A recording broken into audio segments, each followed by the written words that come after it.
Hello everyone. Is everyone ready for Crystalis on the end day? I am ready for Crystalis on the end day. Oh, Joseph Martin from GameCola.net, you're here. I am Joseph Martin from GameCola.net and here, and you're Alex Jedrzak, also from GameCola.net, and you're here. Yes, I am here. I am here to play Crystalis. What is this intro? What are we doing? Well, what are you doing? I should say, perhaps. I'm getting ready to play Crystalis on this October 1, the end day. I instructed everyone to wait until October to wake me up. That was the song, if you've heard about that. Yeah. And it is September. Wake me up October 1. Yeah. So September has ended. Yeah, wake me up October 1, the end day. Yeah, wake me up on October 1, the end day, a reference to Crystalis. That's the song. Yeah. No, I'm familiar with the song. Yes. So this time Jeddy's going to play. If you have been with GameCola for a while, you may remember the stream where I played Crystalis for the first time on a live stream, and it lasted 10 hours. Classic. This is not going to last 10 hours. Jeddy has assured me. I'd like to also say hi to Small and John Rizzi, who are in the chat. Of course, we all know who John is, but he's in the chat, so I have to say hi to him. I'm contractually up to do that. He's joining us here for a Crystalis live stream. But he's not here. He's in the chat, but he's not here in the chat. In the voice chat and the text chat. Those are the two different things. Jeddy, do you think it might be close to the time to start maybe not playing the video game, but like having the video game, get the intro going, get our context, not contacts. This is not a networking event. Yeah, no, I guess we can, I can play the opening, that classic 1997 October 1, the end day opening. Yeah, if we're ready to go, if you think we've got all of our hundreds of fans have seated themselves. Yeah, let me just hold on. I'm checking the analytics, the current number of concurrent viewers. Yep, it's about 3 million, so I think we are ready to go. We're almost there. Almost everybody's here. Yeah, I mean, we can get started a little early before everyone gets here. Yeah, most people are familiar with Crystalis, so I'll go ahead. Actually, I think more people, as you get started, I think more people should be familiar with Crystalis now, because it's on the Nintendo Switch Online, right? That's true. What was it? And I also have the... what was it? The collection, SNK collection, which is another place where you can get Crystalis on the Switch. Yeah, let's go ahead and I'll get this bad boy going here. Small, if only we had 3 million viewers. It's a goal. It's a goal to aspire to. And here it is, October 1, the end day. So yeah, Jeddy, why don't you give us a little background on this video game? Maybe your background with it, or like what this game represents for those of us who aren't a part of the time where it came out and was contemporarily relevant, perhaps would be the way to put it. Because I don't want to say it's irrelevant now. It's very relevant to us here at GameCola.net. Hi, Anna. Like, what is the context of this game? What context does this game come out in? So it was actually a pretty late NES game. Like the Super Nintendo, I don't think it had come out yet, but it was like right about to come out. So, it's one of those late NES games. It was making a very close prediction. That it says right there, 1990, and yet they were predicting that the world would end in 7 years. So it just keeps going. Perhaps they were only off by a little bit. If you watched my videos about the actual original Japanese version and the translation thereof, it actually said 1990X. So it was only the Americans who thought. I mean, that. Granted, like if you imagine that they're developing it, and maybe they started in 1988, let's say, and then. But that still only gives them a max of 11 years, right? 1999. Oh man, should I stop letting this loop? Yeah, maybe we should start the actual video game, because there's an intro for the actual starting too. Yeah. So a late NES game. The joke, the GameCola meme, is about how close the end day was to the actual time the game came out. Yeah. But what sort of games were coming out around this time? What RPG framework was this sort of iterating on? Because this is a live, what would you call it? Like a real time RPG. Action RPG. Action RPG. It feels like not in terms of obviously, Secret of Mana added a lot of components to it and was on the SNES and so had a lot more power. But it feels kind of I don't know, in terms of how everything functions and how you interact with the world. It feels a lot like Secret of Mana. Yeah, I would say so. And other contemporaries. I'm trying to think of the exact years that some of these games came out, but Star Tropics is another one with large characters and action battle stuff, or Blaster Master. There was no shortage of action games. I guess in the context of an action RPG, it was rare. Man, is this sound coming in late? Are we having technical Here, I'm gonna listen for a second. I think we are.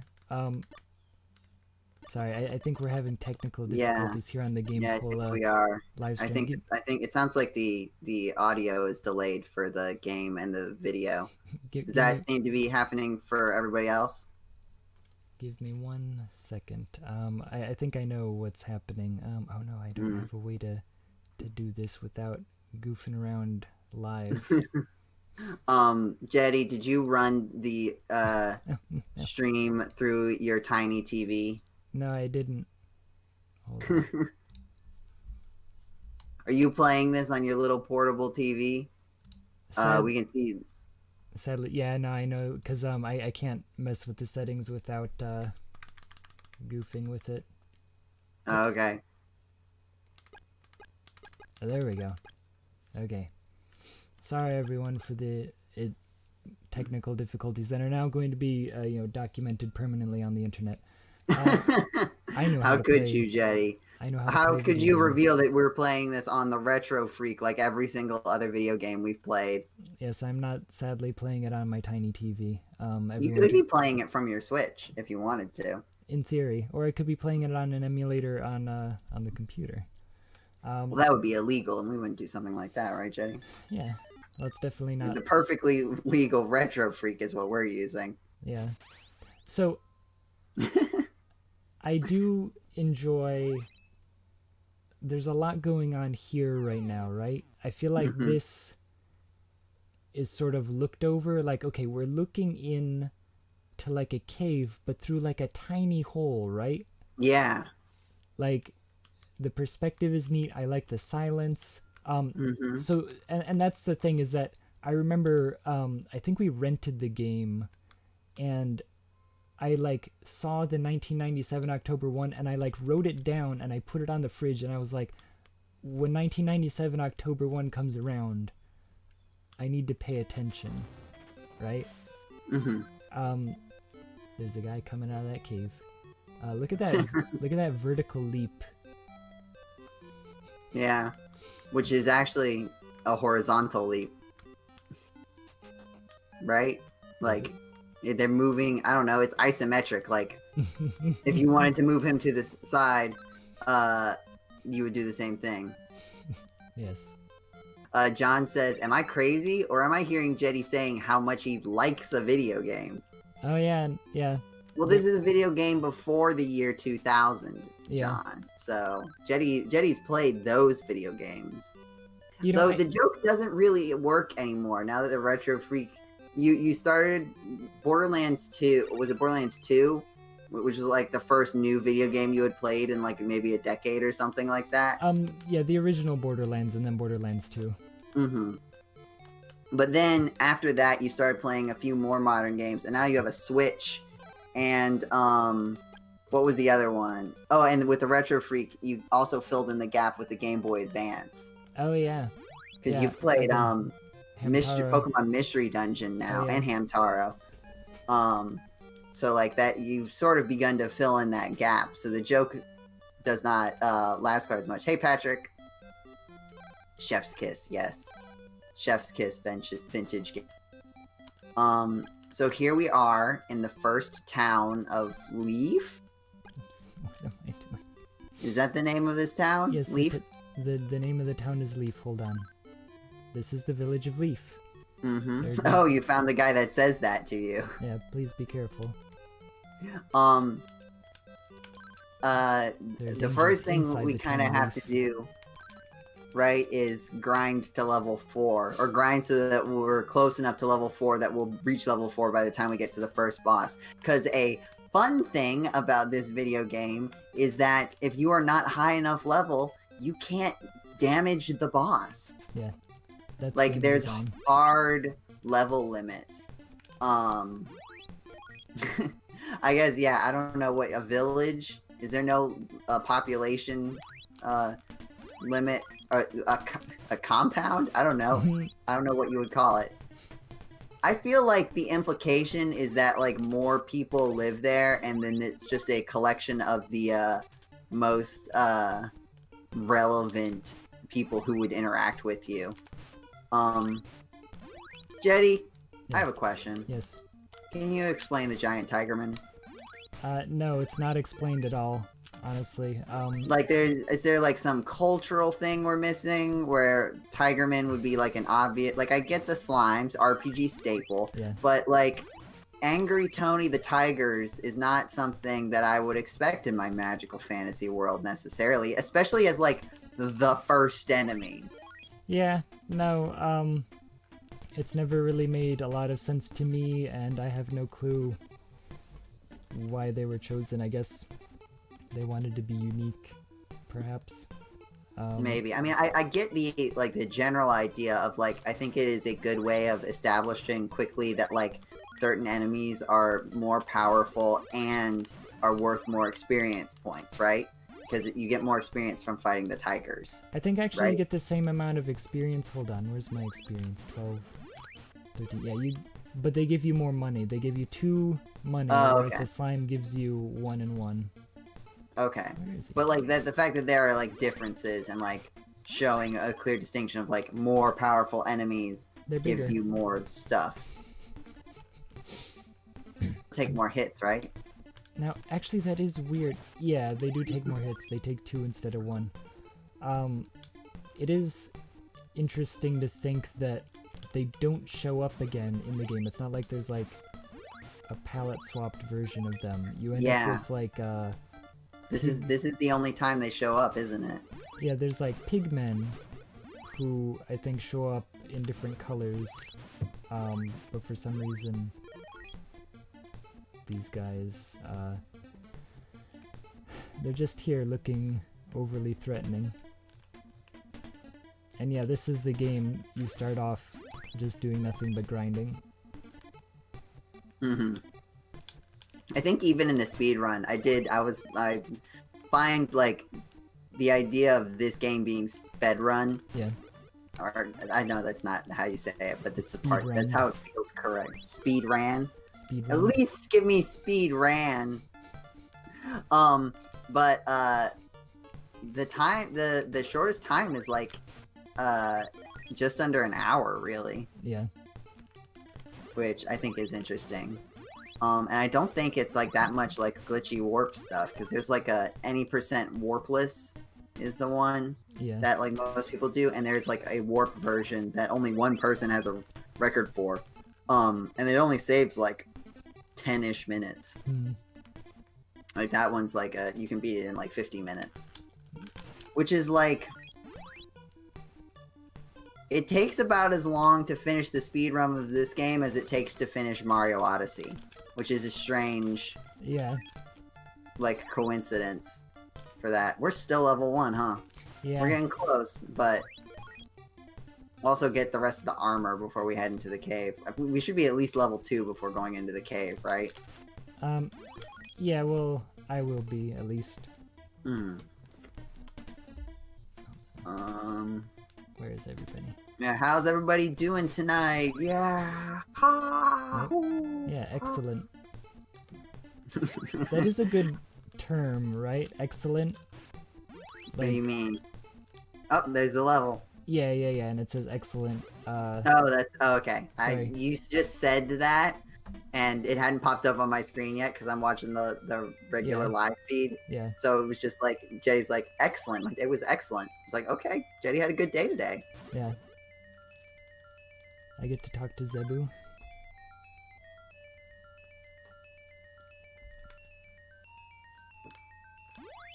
Is everyone else excellent, Joe? No one has said how they are yet. There's a little bit of a delay. Yeah. Well, I mean, people don't want to talk over the top of each other. It's kind of hard not to when there's 300 million people.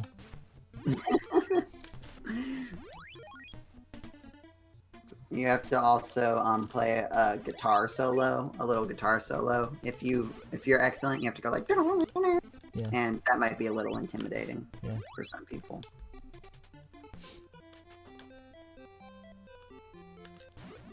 How much does the thing cost? I need the alarm flute. Sick.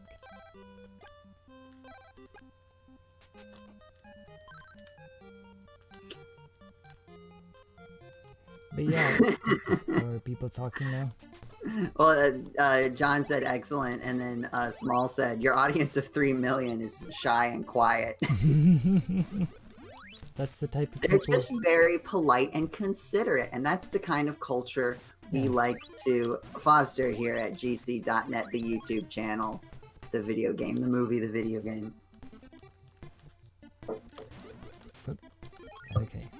I have to mute for just a second, so Jeddy, you're gonna have to carry it on for yourself Oh no. for just a minute. I'll have to talk about the video game. Cause, wait, where am I? Right, there he is. Yeah, I remember the game when it came out.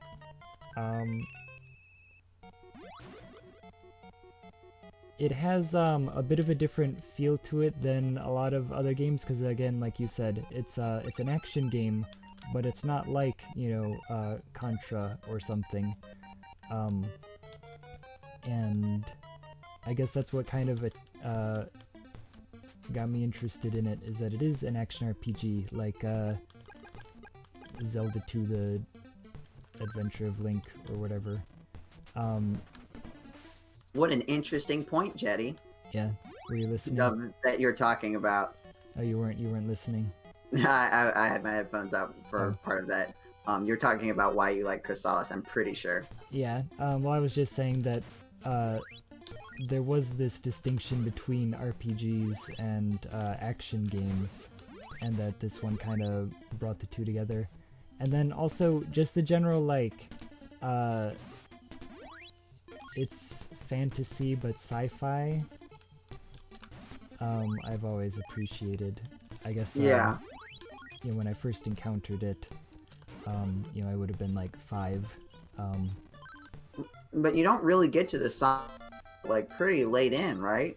But that's why I was like pausing for a second to appreciate that little beginning bit where you like come out of the machine. Right. It's foreshadowing. Yeah, I really appreciated that. Like, it gives you enough distance to sort of forget about it until later. Thank you.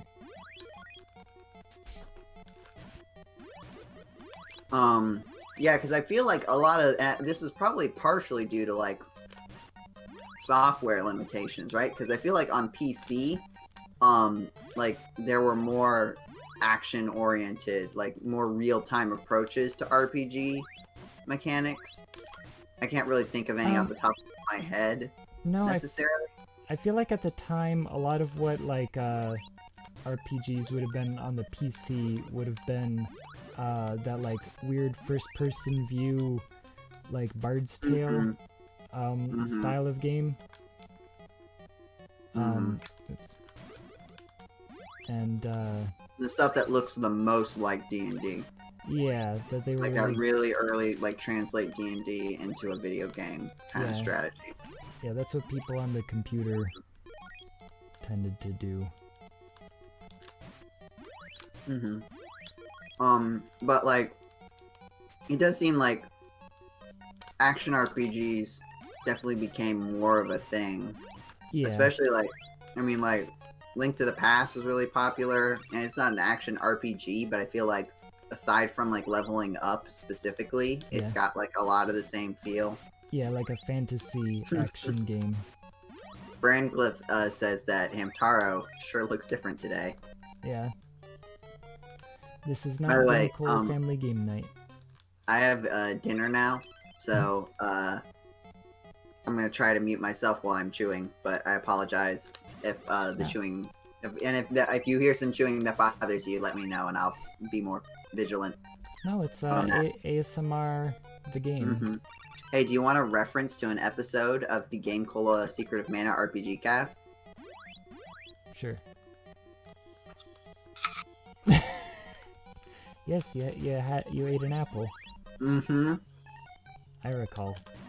I mean, I'll chew into the microphone if you want me to, but I feel like there are several people in chat who do not want that.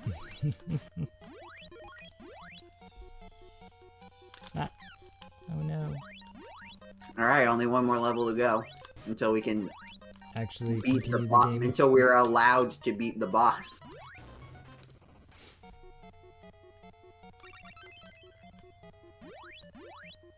Where did that come from? Ow. I'm reading the chat. Yeah. There's the eating ASMR component of the stream is very polarizing. We've got a mukbang. Crystalis mukbang.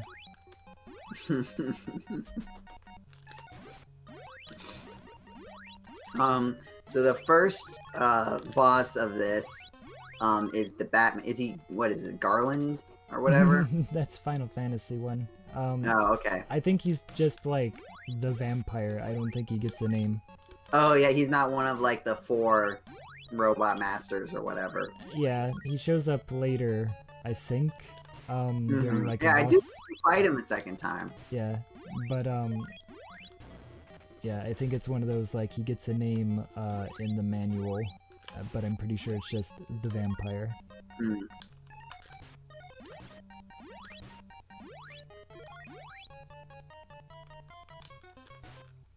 Oh, you also, when did you get a sword upgrade?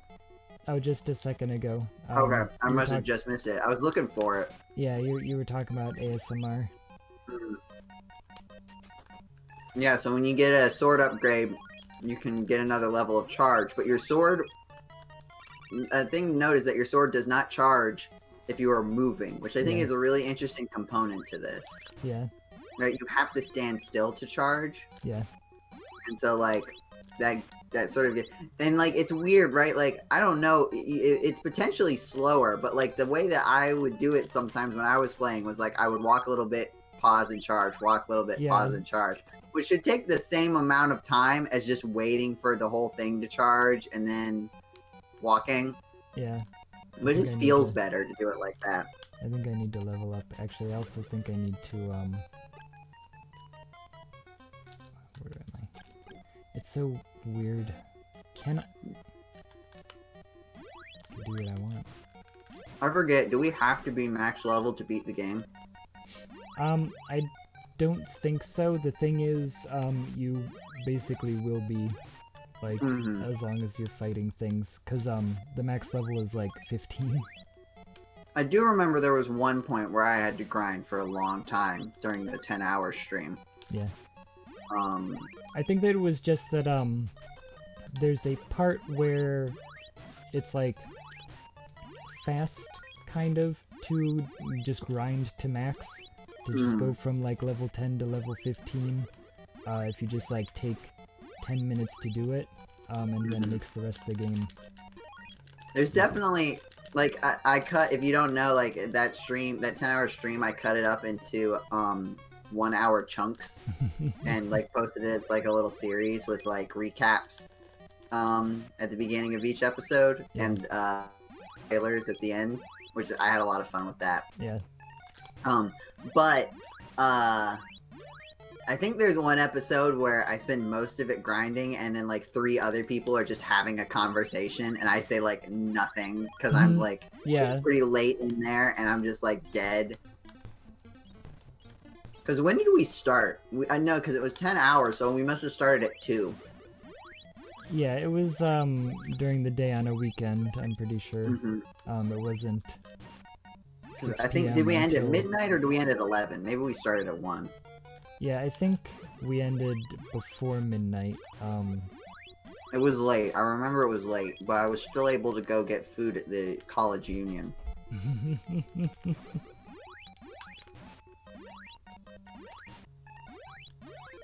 And, I'm trying, what even year was that? Was that 2017?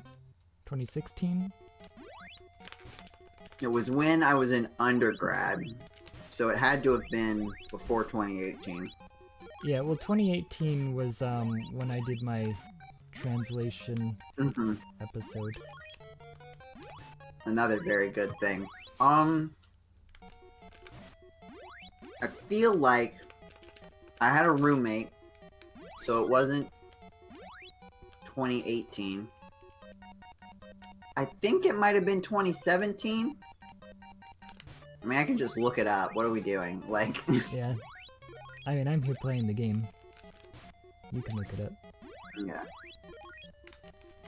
This is a good start to, you know, approximately 4 hours, just me grinding. Yeah, it was 27. Well, no, it was 2016, because these videos were uploaded in 2017.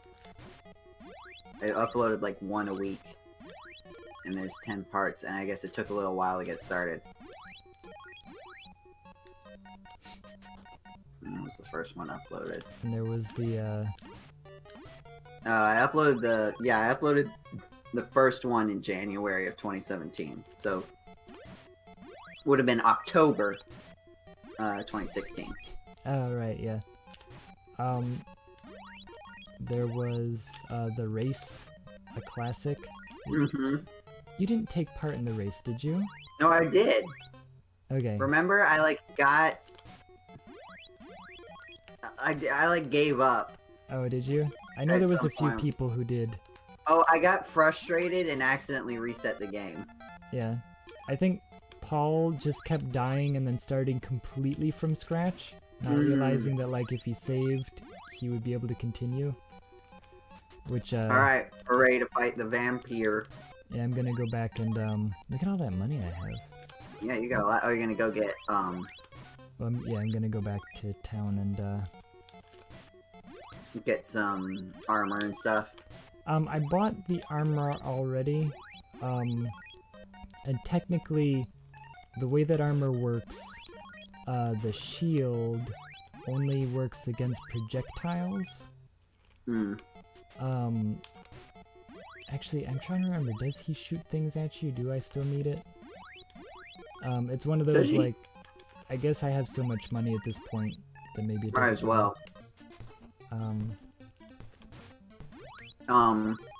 Yeah, because I remember the bats are really the thing that's like the big pain. But if you get enough armor, the bats just like can't hurt you, and then you just start bouncing around like a ping pong ball or pinball. Ding, ding, ding, ding, ding. Yeah. That's fun. I'm sure I'll have you know, flashbacks whenever we get to a part that I struggled with a lot. Yeah. Like that one cave where, like, if you get sprayed by the flying thing, you can't charge your sword. Yeah, that was the worst. I died there so many times trying to get that one lamp. I think eventually I figured out, like, hey, if I go get the lamp, then leave the cave, then enter the cave again, it'll save the fact that I got the lamp, and I don't have to go over there, and I can just make a beeline for the next part of the cave. Yeah. Because it's not the only thing you have to do there. It is weird to actually use the in-game save function. Oh, I was nervous that whole stream that I was going to accidentally reset the game. I do appreciate these little icons. And that it says SNK on the button.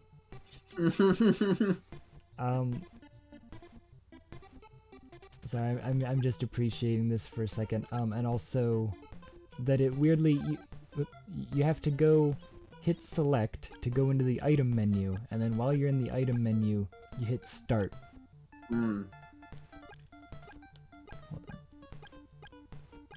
Sorry, there's some weird graphical stuff that goes on. It says CE where the buttons are. Whoops. Oh no, I can't drop my magic. Not your magic. We need that. Yeah. Wait, what magic do we have right now? Just the healing spell, basically? Yeah, refresh. Okay. It bothers me that refresh... What is it? There's like refresh and recover. Is that the other one? Something like that. And they do like... Pokemon has 2 moves called refresh. Also, just real quick, I saw the money land on top of the bridge, even though you beat the enemy under the bridge. But then you still collected the money. Yeah. I think refresh and recover do each other's jobs in Pokemon. Yeah, it's like, kind refresh heals status and recover heals health, whereas in this, refresh heals health and recover heals status, right? Yeah. And also, it's kind of like Final Fantasy, that cure heals you and heal cures you. Ow. Get away from me. Yeah. It is interesting how, like, right off the bat, they immediately... Wow, that was really easy. Yeah, if you get the hits in quickly, then it's not really the matter. It's just like if the bats like start, especially if they get like separated and they can just start bouncing you around and you lose a lot of health really fast. But I think it's interesting that oh yeah, you can jump now. Good job. Yeah, sick. That immediately they equate your MP as basically. Yeah. Right? Like, it's just backup HP that you just have to actively refill. Yeah. Which, I think I will go ahead and do. Yeah, Brancliff's right. Select buttons are weird. Yeah. Right? Well, when you open the game, actually, you have to hit select to move between start and continue. But, like, why? Why was select, like, a thing? Because I feel like it was very rarely used for something that made sense based on the game's name. Yeah. Or based on the button's name. Yeah. And that's the thing, is it made more sense in, like, an arcade, you know, to have, like, a button separate from your action buttons that operates the menus.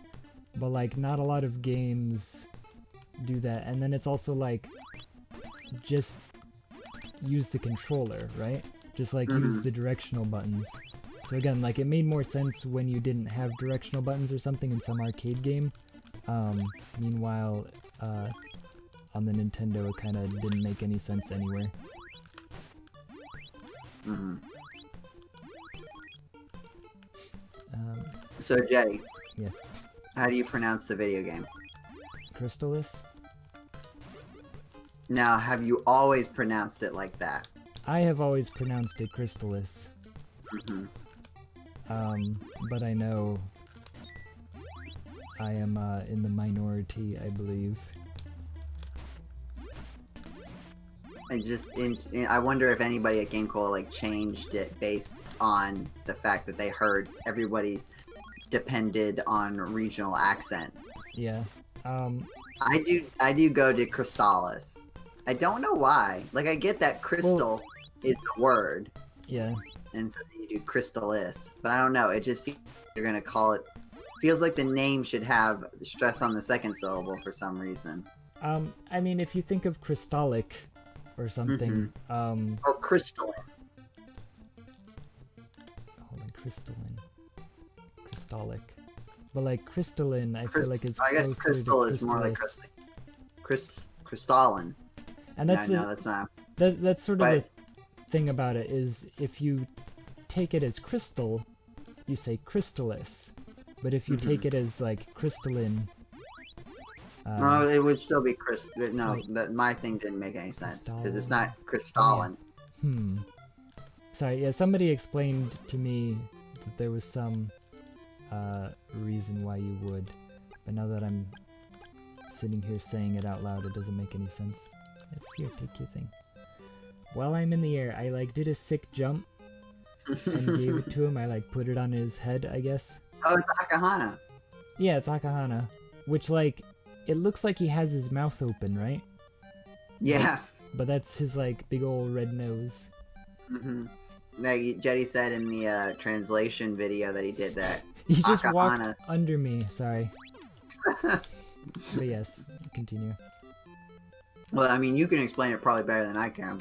Oh, just yeah, his name means red nose, and that like there's, I wouldn't call it like an established character or something, but like it's a thing that you see sometimes in anime and stuff, is a character that has a big, weird nose. So it's not like just his name. Oh, his name is Akahana. It's like they're literally calling him red nose. Does Hana mean nose? Yep.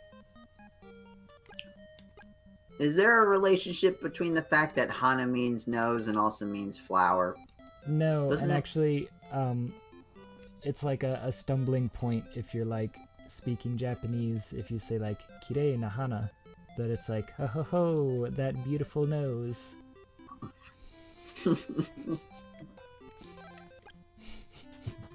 That's fun.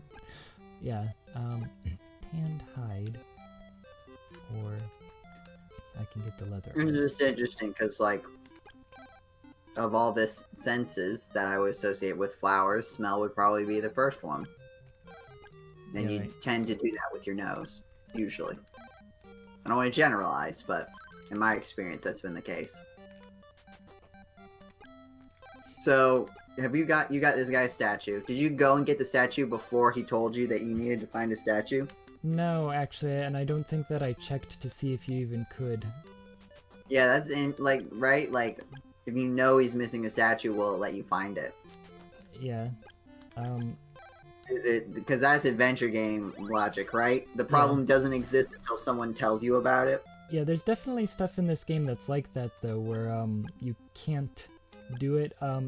If you don't know that you're supposed to go to Mount Saber, it just says, "Oh, your power's not strong enough yet," or something when you try to walk up there. And I remember being really confused one playthrough and being like, "What are you talking about? I'm like level 10." You know, like how high of a level? And then I just happened to talk to the NPC and I was like, "Oh." I remember so like the first, and I'm sure some people may like cringe at this, but the first RPG that I played was Pokemon. Yeah.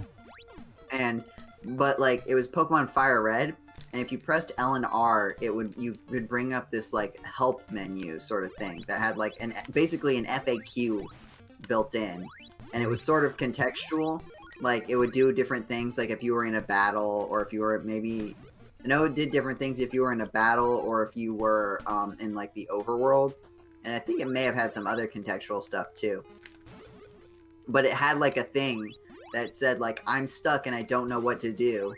And if you clicked on it, it would say like, if you're stuck and you don't know what to do, a good strategy is to talk to every NPC that you can find. And it's like, that's true. Like that's how, especially like, you know, RPGs where you've got like NPC gated events, like that's just what you have to do. Yeah. And so I just learned to do that really early on, like explicitly. Yeah. I was taught it, which I think is interesting.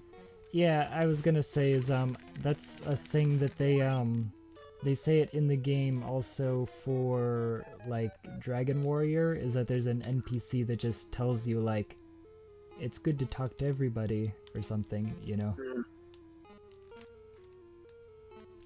Use keys to open doors is another classic NPC statement.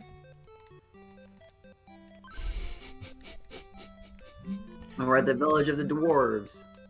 Yeah, which is funny. I explained this again in the translation video, that they call it the village of Oak, where the dwarves live, but it's actually the village of the orcs, and they are orcs, and they are speaking Orcish when you speak to them.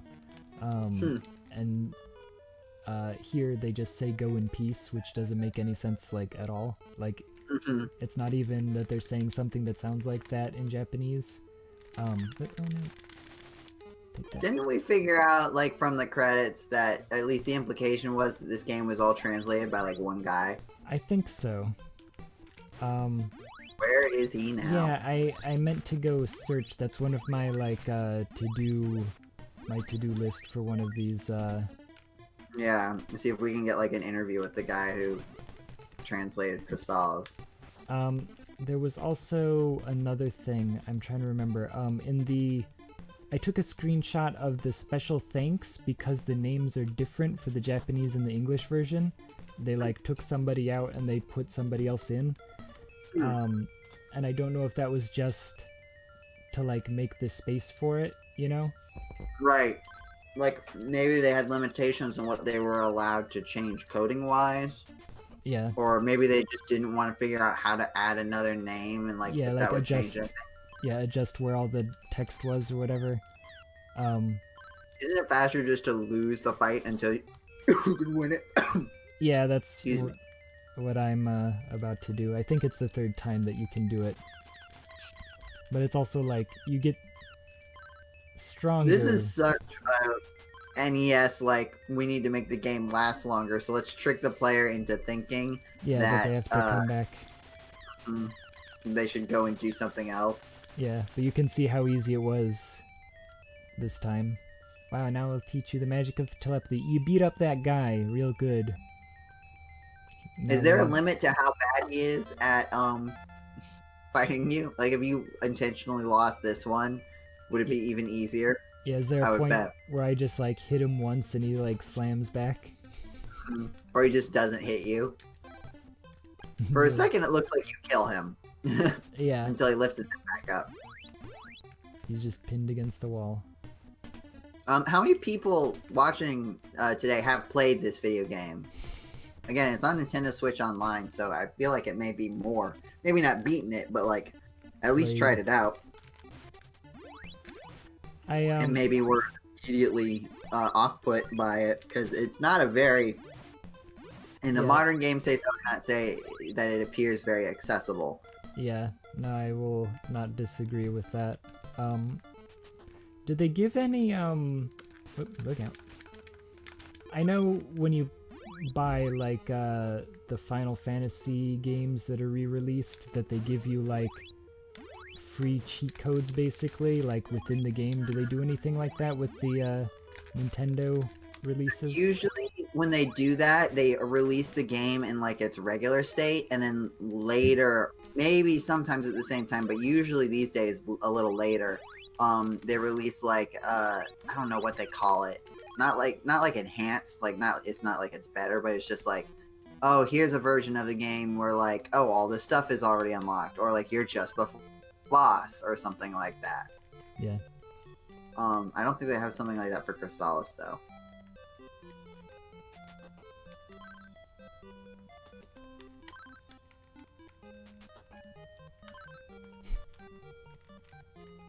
Are we ready to fight the Bugman yet? Almost, but now I need to go back to Oh wait, no, I can bring the kid back at least. I just fought too many bugs, tried to level up too much.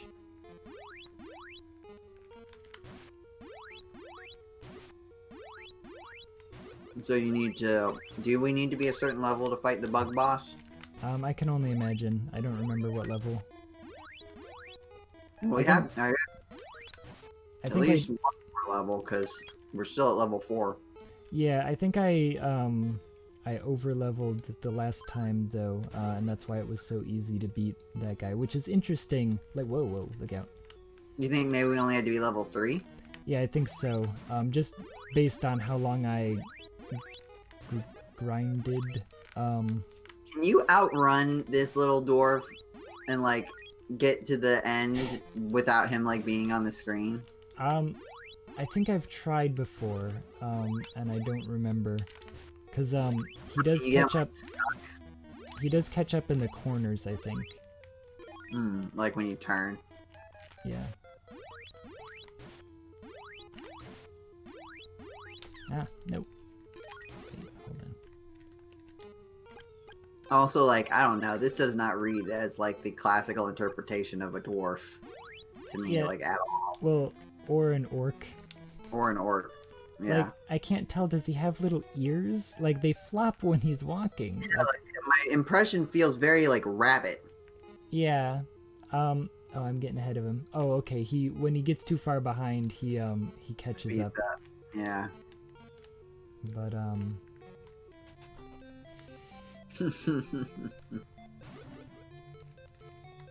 Okay, maybe they want you to think, oh, I have to walk a little slower or he'll fall behind. So you play the game more slowly. Because they want this game to last years. How many hours can they put on the box? That's all that matters. How long did it take you to beat this game the first time you played it? Oh, I definitely did not beat the game when I played it the first time. It was not until you know, my playthrough in 1997 that I actually managed to beat it. And I think that was where it secured its place in my memory. Like, it is odd because, again, I started playing it in October, which, Florida is a very, I can't even say temperate, it's hot, it's gross. For like the vast majority of the year, it is just hot and gross. But starting around October, you might get like a week or at least like a day or two of like nice weather. And I happened to, when I played in 1997, I remember it being very nice, and so I have this like connection of like, oh yeah, it's a very fall game, that Crystalis, right? Yeah. What a, it's got that pumpkin spice aesthetic.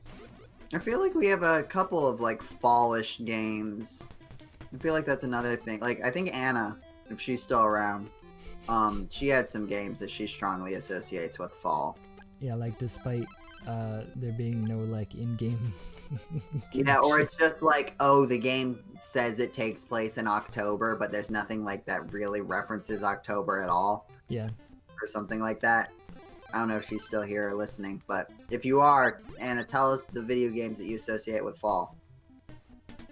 Do you associate any video games with any other season? I mean, there's like Super Mario Sunshine is like an obvious summer game, right? Yeah. And then there are obviously like the themed Christmas games. So let's take those out, right? Like firefighting game. Yeah. But do you have any other seasonal associations? Yeah. like there's a couple of games that like I got for Christmas, and so I associate with winter. I do remember playing, and that's the thing is I don't think we got it for Christmas, or else I would remember that. Because like I remember we got Mario Paint for Christmas one year, and that's like a good one. It comes in such a big box and so on. That's a good Christmas game. But Secret of Mana, I remember I must have like taken a break and come back to it or something, but I remember being in the snow area where you fight Santa. What am I doing? I'm like killing myself over here. And then like going outside and being like, oh, the snow sparkles like it. What am I doing? Like it does in Secret of Mana. With such realistic graphics. Yeah, right? Yeah. Wow, the graphics are incredible. What am I doing? I'm doing so bad at this. I can't really think of anything else besides Super Mario Sunshine. I feel like I tend to get in the mood for like farming games like Stardew Valley. I tend to get in the mood for that more in the fall. Yeah. Generally. Yeah, that makes sense. Do I have everything? But I also like sometimes summer is like the time that I have to play. What? Oh, what did I? I remember. Say you can't save. Yeah, no, sorry, I'm doing a bunch of really stupid stuff over here. I took off my mask like an idiot. What was I gonna say?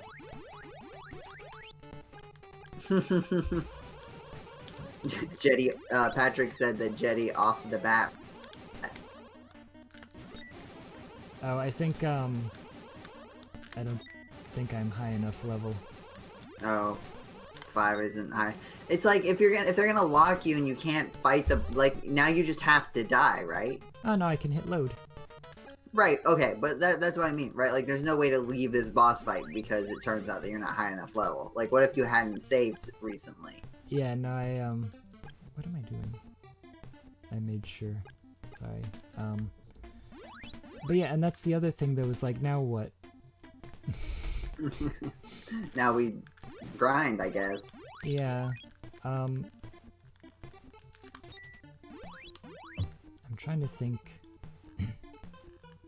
where the fastest grinding is. What were the games that you said that you associated with Winter? Mario Paint and Secret of Mana. Oh, and the realistic graphics. That was my next thing. Yeah. Like, do you have any... I feel like I never had a set of games where I thought, wow, the graphics are so realistic. Yeah. And then later was like, oh, wow, the graphics weren't... There's definitely graphics that looked better in my imagination, and then I see them, and I'm like, yeah, I can see how this, like, now doesn't look as... Like, Super Mario Galaxy, I don't remember looking... Like, original Super Mario Galaxy, I kind of do remember looking kind of how it does in the Mario collection that just came out. Yeah. But I also didn't necessarily think like, whoa, look at these graphics. Yeah. It's such a fancy Mario. What was it that he said in the... Are you familiar with the, Legend of Zelda commercial where they rap? Yeah, I am. And the guy's like, whoa, look at those graphics. I want to get my hands on that game. Yes. I do remember Final Fantasy 3 or Final Fantasy 6 that I was really impressed by like the backgrounds during battle because you know, for my frame of reference, comparing it to the previous Final Fantasy, right, it was like a major improvement of like it's not really photorealistic, but it's like it could have been a painting or something, right, in comparison to just the kind of moderately crummy pixel art of Final Fantasy 2.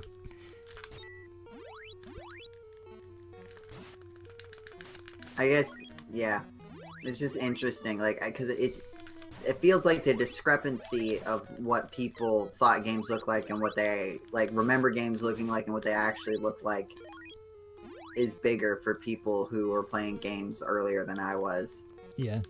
I'm jumping in on like Game Boy Advance and GameCube era, where things are just close enough that you can. I guess it doesn't seem like that much of a leap in between. That's really where like it was the Wii and Wii U, Xbox 360, PlayStation 2, PlayStation 3 sort of time period was like the last sort of call of like, whoa, look at this new advancement in graphics. Yeah. Because now they have to justify it with all of the numbers. I don't remember anything about numbers except like the explicit like 480, 720, 1080. Yeah. Is it 480? I don't think it's 480. Is it 480? Yeah. Okay. Oh, yeah, and then 1080. Yeah, okay. Anyway, like that was it. That was the end of the discussion in terms of talking about graphics. Yeah. And now you can't tell.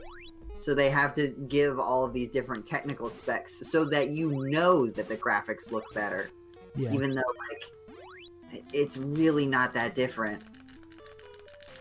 Like, in terms of, like, what you get from it. Like, it can still look beautiful, but the extra how much the extra fidelity is contributing to that is reducing. Now you have to like really go in and stylize it, and like good stylization is just as powerful as a good graphics card.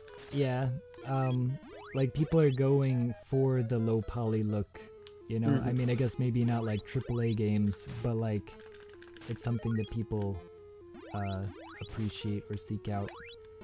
Yeah, like a really, but I mean, like you'll get like really polished low poly. Like it's definitely interesting seeing the indie games that have like really low poly like models, and then like some imported you know, advanced lighting system into like Unity or whatever, and so you've got these death number 1. Yeah, like. And that's the thing is, oh man, I don't remember having to grind this much to take this guy on.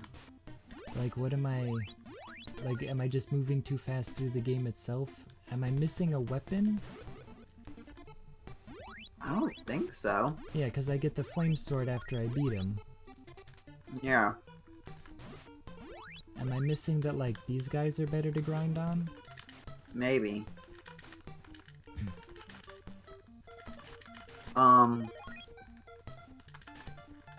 But yeah, so like I mean, like we had all the PS5 and Xbox Series S and Xbox Series X.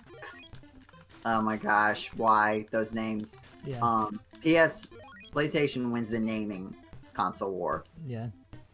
But like I don't know. I'm probably asking the exact wrong person, obviously. But are you interested at all in the consoles? Just the Switch, honestly. Like,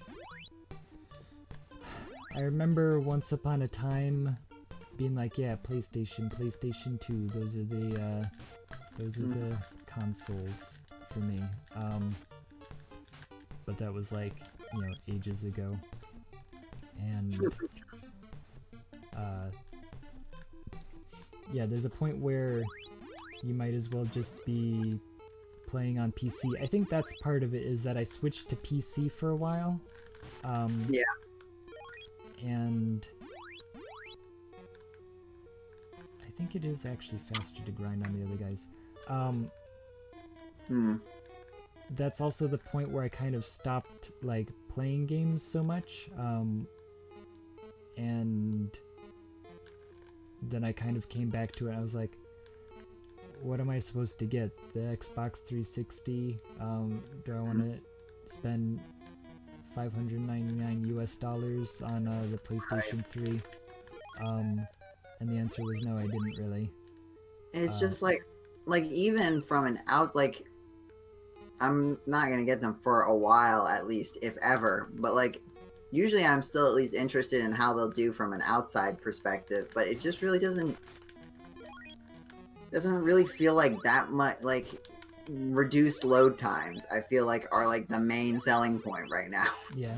like, oh no, you don't have to go through a weird little cave before you go into a big open area so that it loads it. Yeah. And like that was they told us about that masking technique Yeah. so just so that they could tell us that they didn't have to do it anymore. Yeah. Because now that you notice, you can notice that it's gone. Yeah. But like, I don't know. I hope the Halo people like their new Halo. Like, I'm excited for them. I want to hear about Mega Man. We're due, Capcom. We're not, like, the Mega Man game doesn't have to come out now. It doesn't have to come out soon, but we're due for an update on Mega Man 12. You said you were going to do it. I looked at the news releases. You said that you were probably going to do it. So, I want an update, Capcom. It's been, almost, we're getting, 2.5 years You know, since the last Mega Man game came out. I was a little concerned. I had a thought, that, like... You have a concerning thought about Mega Man? Not Mega Man, Okay, because I don't know if I can handle something like that, Jeddy. Well, okay, we are technically, like, halfway through the life of the Switch. Right. And I was thinking about that, I was like, wow, but I'm so invested in the Switch. Like, I don't want to buy another new console. There's kind of not a point, in my opinion. You know, like, can we at least get, 8 years out of the Switch instead of the 6 that, Nintendo consoles are kind of standard? I'm hoping that the rumors are true. I don't necessarily think that the rumors are true, but I'm hoping that the rumors are true. That they're going to extend it by just sort of like DS Lite DSIing it, where it's like, it's still the Switch. It's just a better Switch. Yeah. But it can still play all the same games. And maybe you can just do handheld mode, like more powerful handheld mode, have better upscale for TV, better battery life, maybe better controllers. Yeah.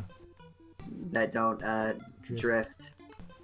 I haven't really encountered that yet. I have. Okay.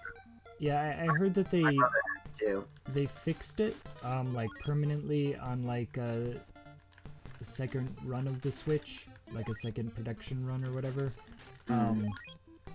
So I guess if you got it, after a few months or something, you might not have those issues, but I definitely have noticed it.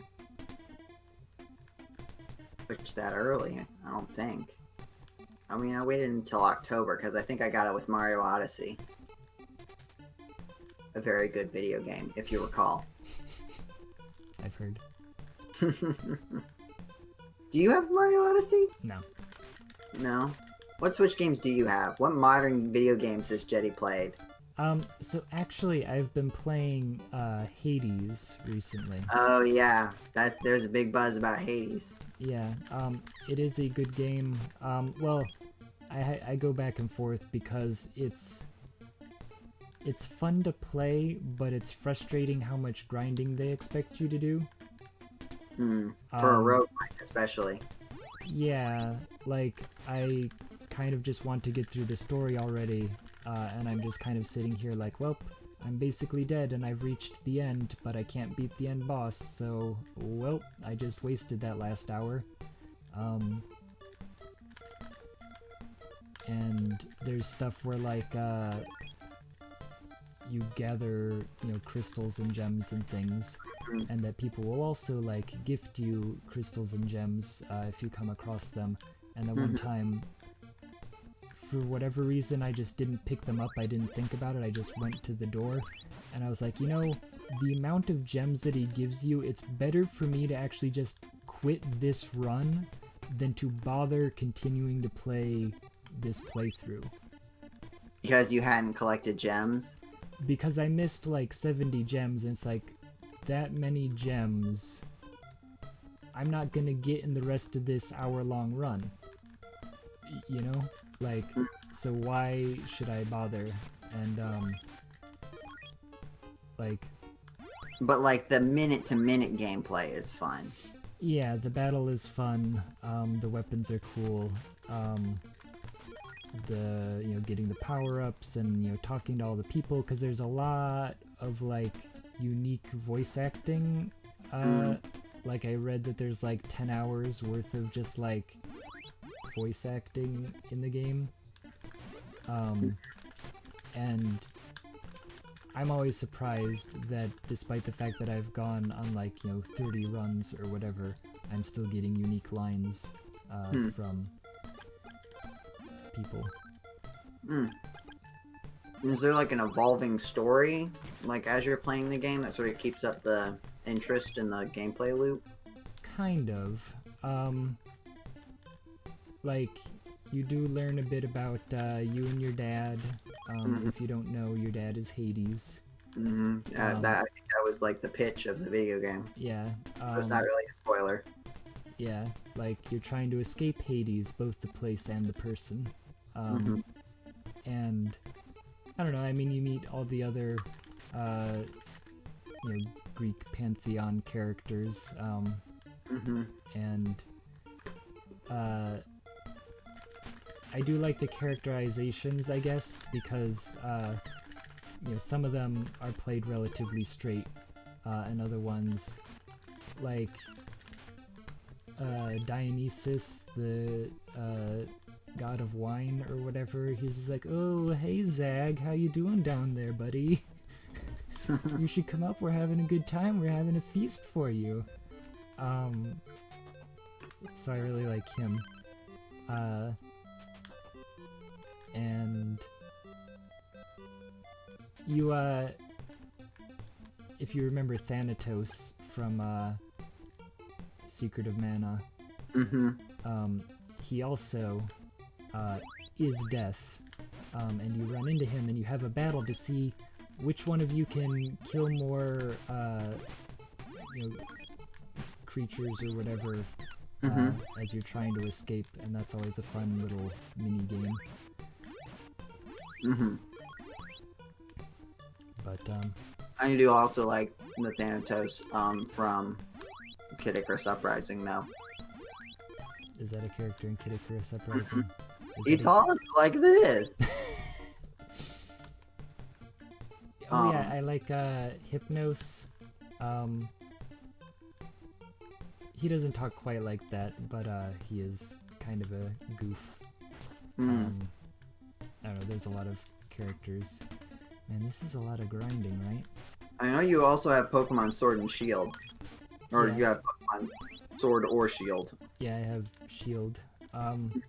Yeah, it was a good game. I liked it as a Pokemon game, but basically I went through, I beat the game, and then I kind of, put it down.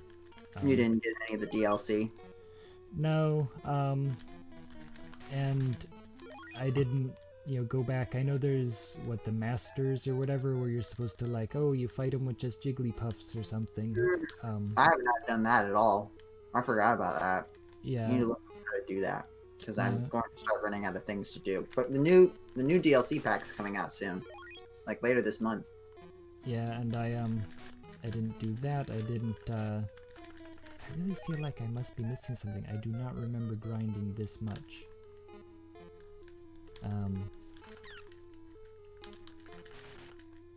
Like, is there just a thing where he's, like, weak at some point?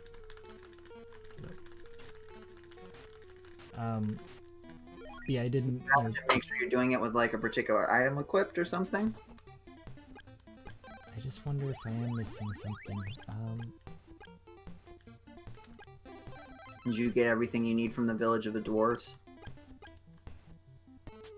Oh man, I'm gonna be kicking myself if I go back and I find out that I just had to, like, talk to the other guy.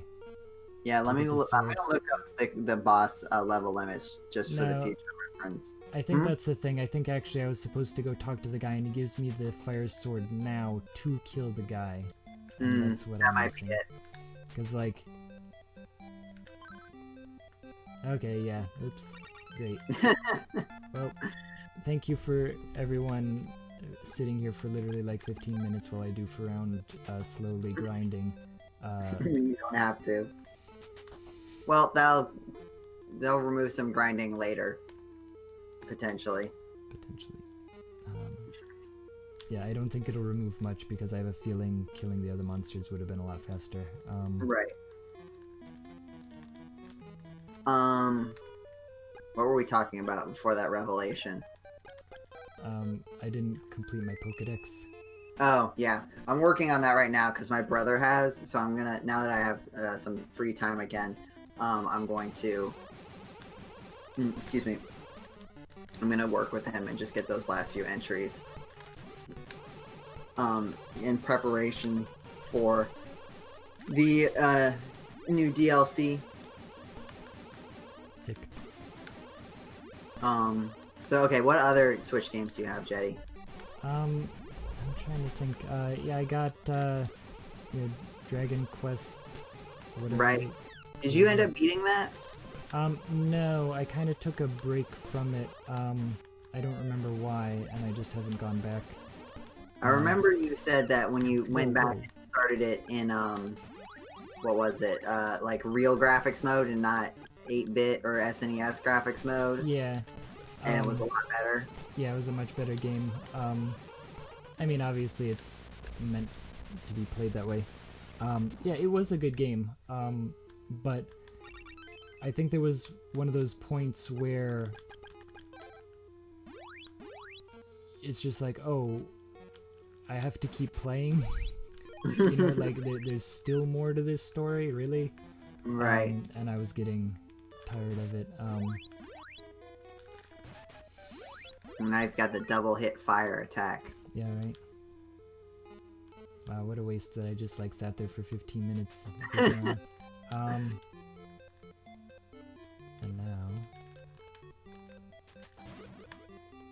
now.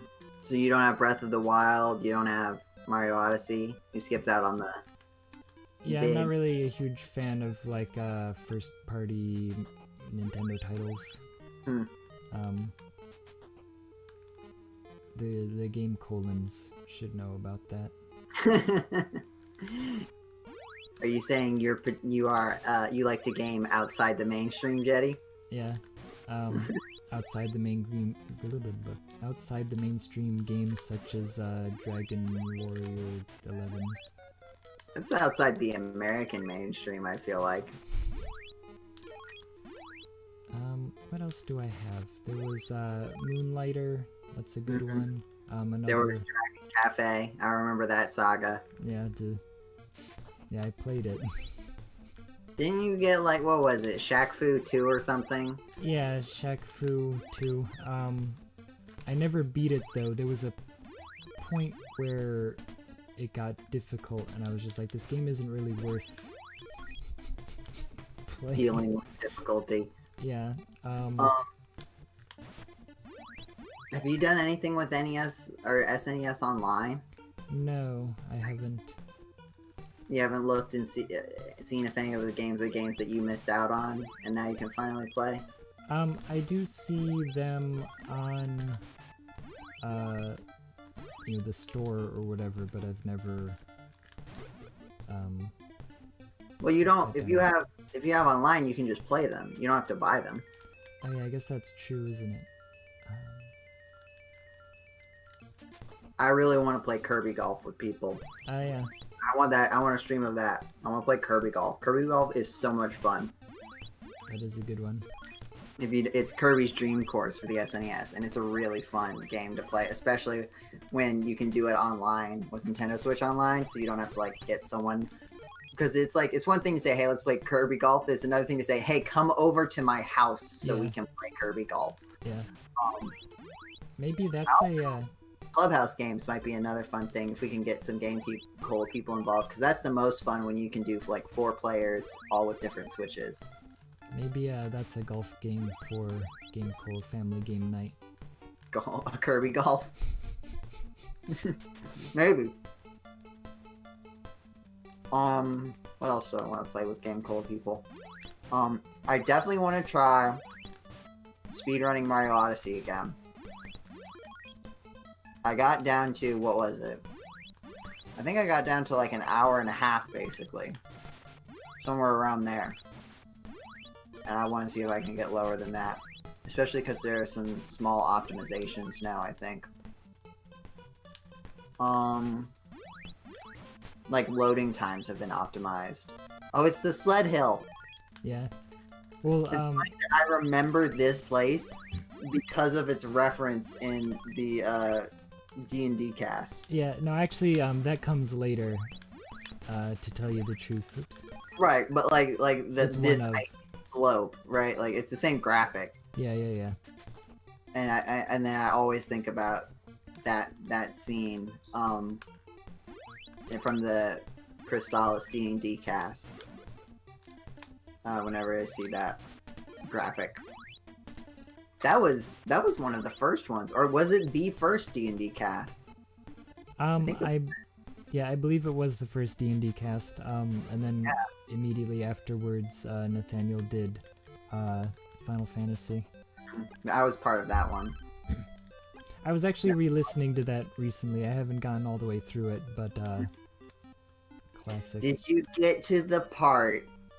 Remember where we lost an episode, and then so on GameCola, we like wrote little journal entries about what happened in character, which is fun. And then for the podcast feed, Nathaniel put like the one-on-one session where he taught me how to play D&D. Yeah. That was funny because in the immediate prior episode, he references that one of the skeletons has big clown shoes, and you go, "Oh no!" And then it makes sense after listening to the next episode. Foreshadowing. Yeah. Man, my mic was so bad in that episode, though, because I've gone back and be like, "Oh, that would be interesting to hear," and it's like I can't stand how bad my microphone sounds. Yeah, in general, the quality. Oh man, like it's a good time, but the quality is pretty rough. Yeah. That's what I think about a lot of the early podcasts that I was on. Like, I really did not have good audio equipment until, like, maybe the 70s of the podcast. Until the 70s. Mm-hmm. Of the podcast. Yes. Because I'm in, like, two of the 50s. Like, I'm in 50, and I think I'm in 56 as, like, a fan guest. Yeah. I don't know how I managed that. Do you remember how I convinced you to let me on the podcast before I was a staff member? I don't remember, and I don't know if you convinced us or if it was like a we were looking for guests for one reason or another. Yeah. I'd have to go back and listen to it, but I also remember last time I tried to go back and listen to it, it was like, oh, I can't listen to me, because it's not just bad audio quality, it's also embarrassing. So it's my ears and my soul. Yeah. But I mean, I feel like the 70s is when I started showing up more, and then also where some of the bits that I was a part of got solidified. Like, we don't talk about the dark times. Cheez-Its versus Cheese Nips. Yeah. Sparky Pine and Sparky Pine. I was just gonna say. What are some of your favorite podcasts, like, bits? Or even just, like, segments that you remember? Oh, it's been a long time. I mean, you mentioned most of the good ones. Especially, yeah, we don't talk about the dark times. I feel like that's the, like, #1 classic. Or Shads, as he likes to be called. Yeah, that's another one of my favorites. Yeah. Or Shads, as he likes to be called. That's Hacks and Slash, though. Yeah. Everything from Hacks and Slash can be a good joke. I mean, so is the Dark Times, isn't it? I think it's in reference to a Hacks and Slash, but I think it's on the GameCola podcast. Right. I think it ended up being the title. Yeah, I forgot about that. That, like, we used that quote in reference to something else. Mm-hmm. But, like, not necessarily bits that we referenced, just, like, parts of the GameCola podcast that you remember. Yeah. What was the episode? I can't find it because I don't think it's in the show notes because it was one of the ones that I hosted. I didn't put it in the show notes, so it would be a surprise. Like, either you started out and left, or you were late and we just started without you. And then at like the very end, we were doing like everyone was saying like meow as a joke, and then you come in and say meow, and we're all like, "What, Jeddy? What?" I don't You remember that episode, right? No, I do remember an episode where everyone, like it was, while the Jed's away, the cats will play, or whatever. Yeah, but I don't think that was the one where you came back. Right. Oh, I don't remember. I mean, I remember it happening, but I could not, for the life of me tell you, Maybe Jeddy's away, the cats will play. I don't know. But that's one of my favorite things that's happened on the podcast. Because I remember your entrance was like just perfect. Or like maybe we were talking about you and then you like responded. Yeah, I think that's what it was, that I came in right while you guys were talking about me. And I think you're mixing it up with the part where you guys were meowing while I was not there for the episode. Yeah, maybe. Of course, like, I will admit that, like, some of my favorite bits are biased towards things that I was a part of the funny part of them. Yeah. Like, I like the part where, I tried to convince James that there should have been a Super Castlevania 1 through 3. And he is adamantly defensive that there should not be. Yeah. Another one of my favorites is the zombie apocalypse question. That is the reason that episode is called Fight Diana. Which I still I don't understand why no one will back me up on this. I still contend that she's wrong. She's not doing it correctly. Yeah. She's murdering Edgeworth. Oh no. If you don't know, for that one, the question was like, what 2 video game characters would you bring with you to the zombie apocalypse? Yeah. Diana said, Edgeworth is one of hers. And I was like, Edgeworth's a lawyer. Like, he's a good lawyer, but that doesn't make him good at fighting zombies. He's gonna die. Yeah. And she's like, well, I made my choice. It's like, it's not a good choice. Oh, MacBall is commenting on the Discord, answering my question. And Mac says, oh, the part Jeddy came back without him saying anything. Someone said GameCola. Someone said GameCola, and you said gaming outside the mainstream. Oh, yeah. That's what it was. That's right. That's the because that was one of the bits too. Is we'd say GameCola.net, and then you'd wait for someone else to say gaming outside the mainstream. Yeah. I do remember there was a period where the word .net, like there was a time before when that was a thing, and I started saying it, the letter G, the letter C, and then I would say the word .net. But like it's become so ingrained that it's like, what did we say before that? Yeah. Oh, there was something that I said that everybody ended up, I feel, I'm pretty sure I was the first person to say, in the part where,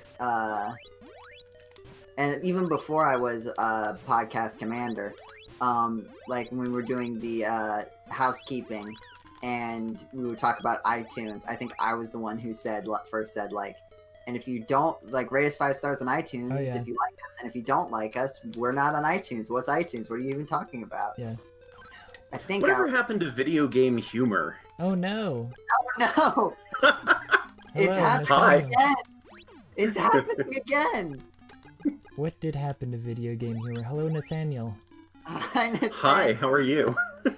Were you present for the part where we were talking about the time that Jeddy jumped in when we were talking about him with a line?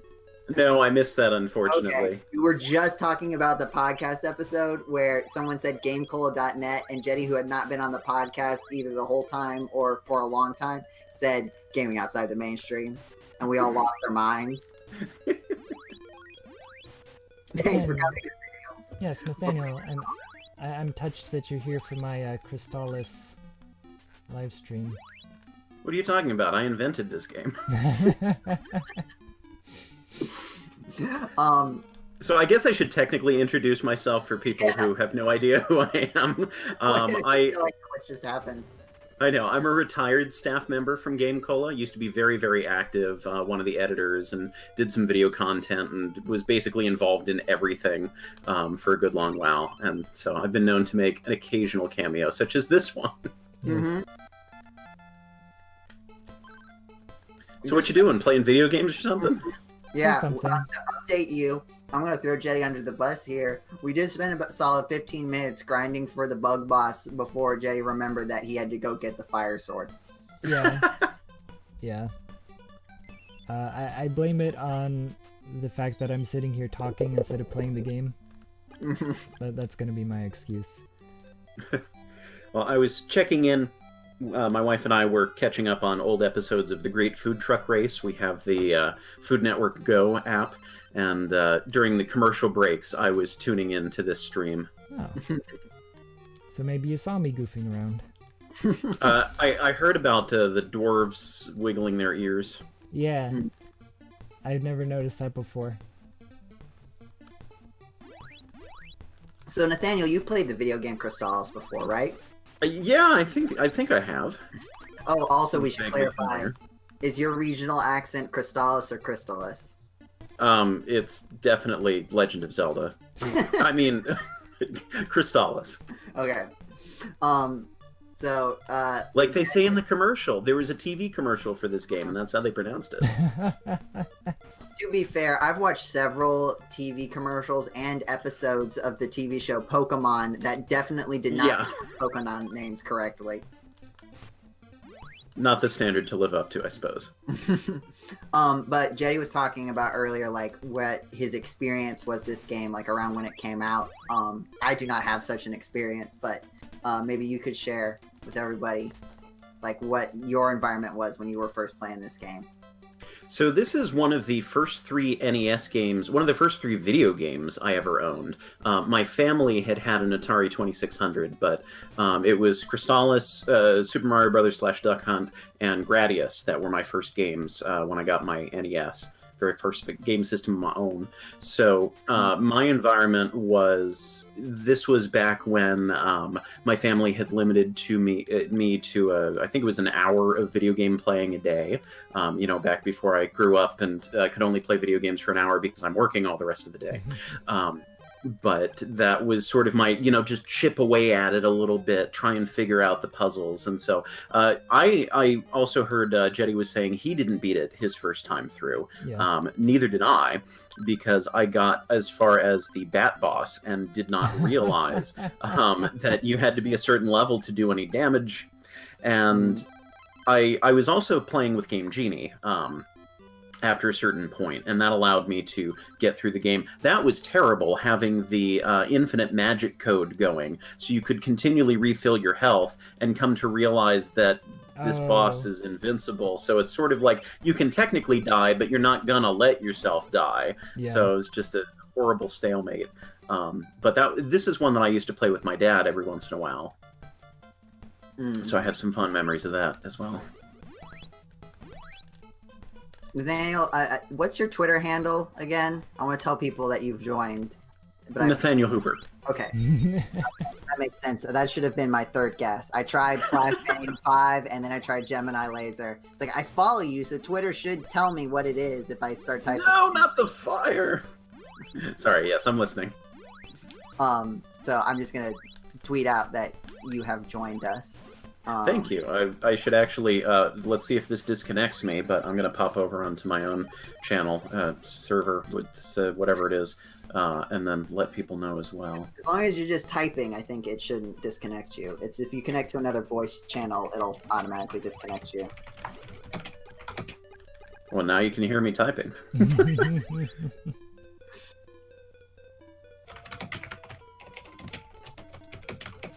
So, okay, where are we progress-wise, Jeddy? Like, how far through the game are we for those who are unfamiliar, or who maybe don't remember, even though they played the game for 10 hours in 2016? Yeah, maybe not quite a quarter of the way through the game? Yeah, this is still pretty early. I mean, you can... Not exactly, but you can kind of gauge your progress through the game by the... I was going to call them the Fantastic Four, the Dragonia's Finest Four, Kelbesk and Sabera and all them. They're not, like, completely equally split up across the game, but I feel like that's sort of just a good rough gauge of how far you are. Yeah. And I'm almost at Kelbesk. So I guess I'm not quite hitting that 4-hour mark I was hoping for. I had some weird notion in my head. I don't know if I just did an insane speed run one year, or if my clock was broken, or what. But for some reason, I'm like, oh yeah, I can totally beat Crystalis in 3 hours. I'm like, tried to go back and do that before, and I'm like, wow, this game is really taking longer than I remember. I think part of the thing is I am basing it, I think, on the assumption that my playthrough on the GameCola YouTube channel is unedited. That it's like a straight playthrough, start to finish, and not like missing, grinding and stuff. Or like that I didn't edit out any, multiple death boss battles or whatever. Well, I did look up before the stream started, just for fun, not because I expect us to get anywhere near it, but what the speedrun times for Crystalis were.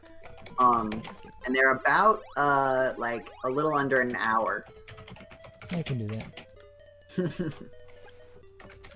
And that's not using any, like, significant cheats, I don't think. Like, I don't think you're doing significant, like, skipping major content or anything. Because there was, like, a category that seemed to suggest that that was what that category was for. Like, there was, like, a warp that saved 10 minutes. I thought it was interesting that the speedrun is essentially the same length as the speedrun for Super Mario Odyssey, a completely different game of a completely different scope.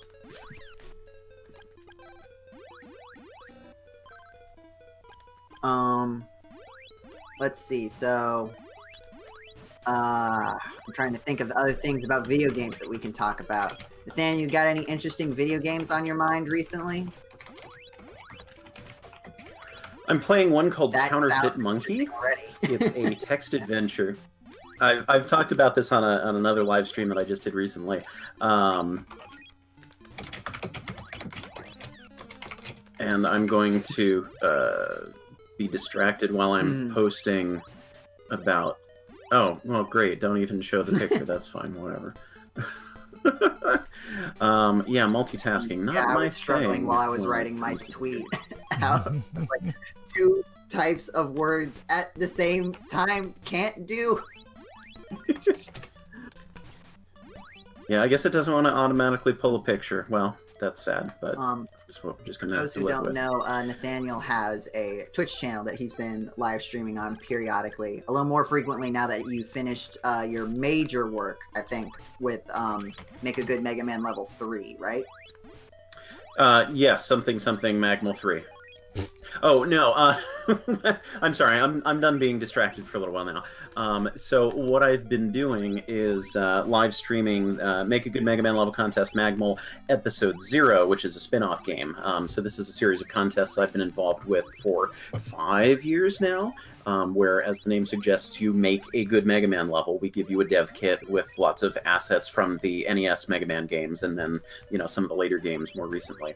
And you make a level, and then we put them together in a big contest, and we judge them and write reviews of them, and then sort them from lowest to highest score, and then people get to play them. And so I've been involved with this for a while. And they have a spin-off game starring one of the side characters from one of the games, because they have like plot and story, not just levels. And so I've been live streaming that lately. Was that relevant to the discussion? I wasn't paying attention for the start of it, so I just started talking. I think that was relevant to the discussion. I think he was actually asking about games that you're playing. Which I Oh guess yeah, technically- Counterfeit Monkey. Oh yeah. Right. Counterfeit Monkey. So it's a text adventure, interactive fiction, and the premise is that you're living in a world where reality is shaped by how words are spelled. Uh-oh, did I just get kicked off? Or did somebody else get kicked off? Okay, I think Joe might just have. disappeared. Yeah. Okay. So I guess Joe's reality got altered because somebody cut a letter off of that podcast or something. But yeah, so it's a world where reality is shaped by the way words are spelled. So for example, so you have like these different devices that can manipulate words. So you have a letter remover where you can switch it to different letters of the alphabet. And so if you have a pearl, for example, you can change it to an L remover, and that cuts off the L. And then you have a pear, and then you can change that into a P if you switch your letter remover to a different letter. And so you can keep manipulating objects. So there's some really fun creative puzzles that have you transforming completely normal, boring, everyday items into things like a car. Well, I guess which is a boring, normal, everyday item perhaps for some people, but just really using everything in your environment and figuring out how can I play around with the words in this. And it's very cleverly written, it's very amusing. And I'm glad to be playing more interactive fiction because it's a genre I like, it's just not one that I play all that often. Yeah. No, that's also been a goal of mine to write some interactive fiction at some point. It's funny, I just kind of picked it up on a whim. Our World Is Ended on the Switch. I think it was on sale recently. And the thing is, as I'm playing the game, I'm like, why do I recognize this character? Why do I recognize this character? And then I realized that, oh, Paul had been playing this game and posting pictures of it. And that's the one that's better than The World Ends With You or the other one, right? Yeah, I hated The World Ends With You. Nightmare of a game. I played like the first area and then quit. Oops. Our World Is Ended is, it's a visual novel. It's, oh, that's right. I remember this. Very anime. You are like a junior, like you're like an intern at a game development company. And I'm only like a little bit into it, but basically it appears that the game has come to life of sorts. Oh, time out. Just off the top of my head, I think you need to be level 8 to take on Kelbesk. Okay, yeah, I kind of had a feeling. I might be wrong, it might be 7, but I feel like I've always been at least 8 when I faced him. Yeah, I was... Nathaniel, I think you mean General Kerblas. Yes, thank you. My mistake. El Choho. I still have fond memories of our fan fiction that we wrote a few years back. Yes. Probably more than a few years back now. Everything seems so long ago. Yes.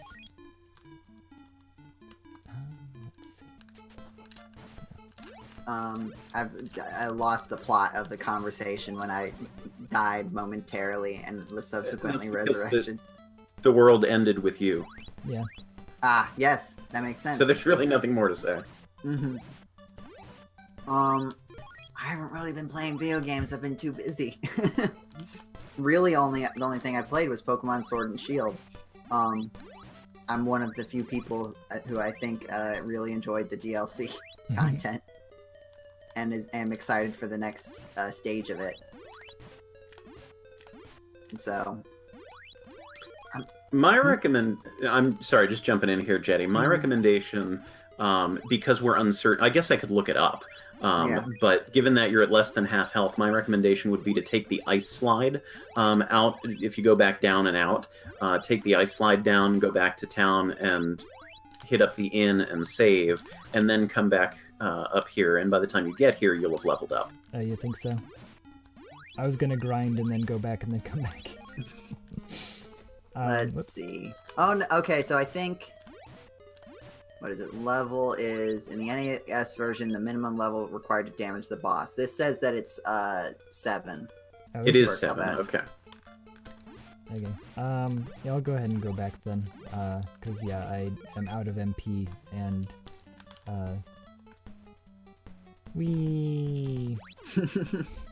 Throwback to the D&D cast. Yeah.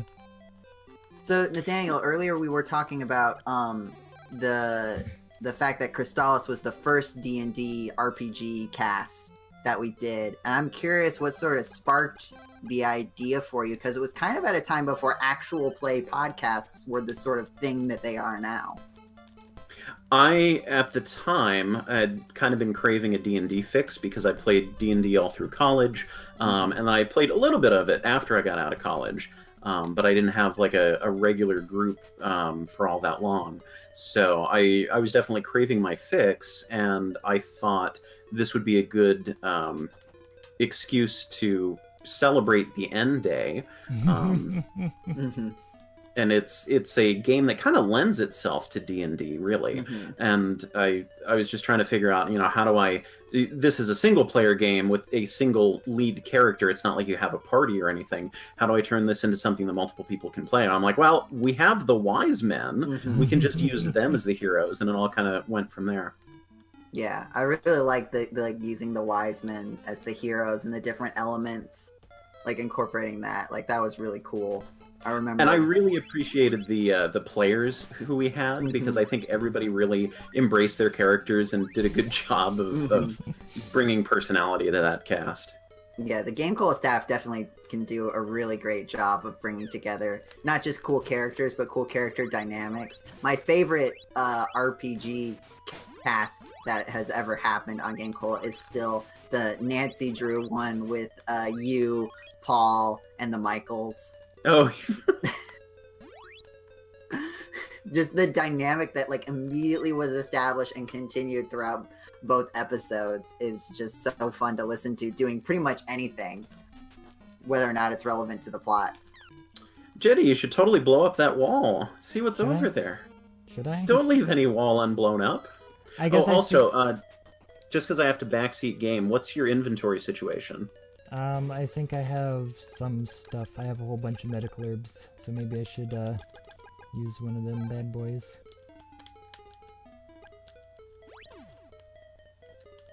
We're trying to get to Kelbesk right now, right? The first of the not the first boss, but the first of the four. The first real boss. I mean, there have been, we've fought a boss before, but this is where the ante gets upped.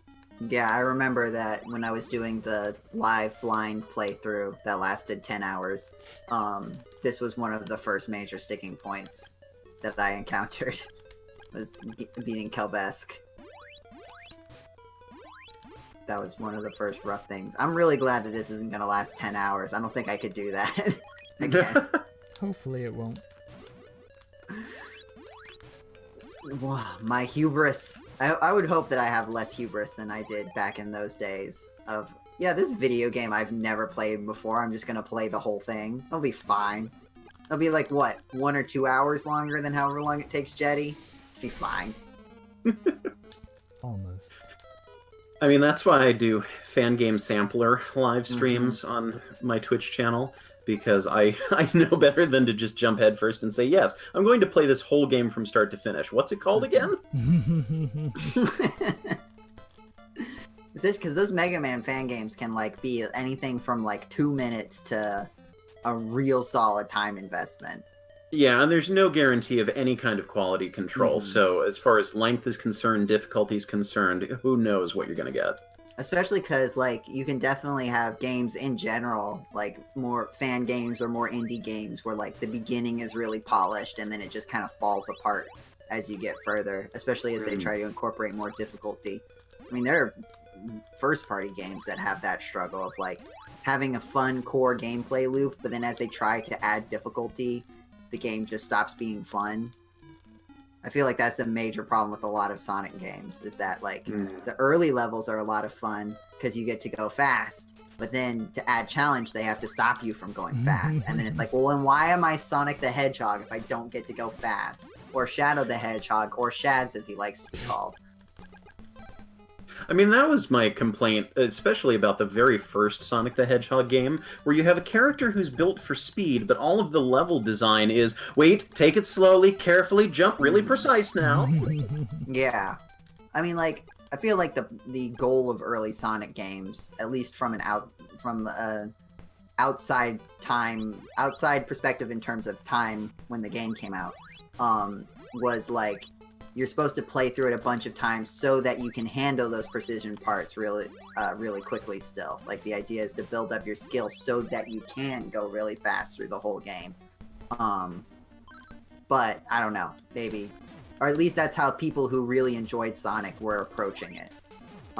As opposed to when you're going through the first time and you're like, hey, I'm not going fast and therefore not having fun.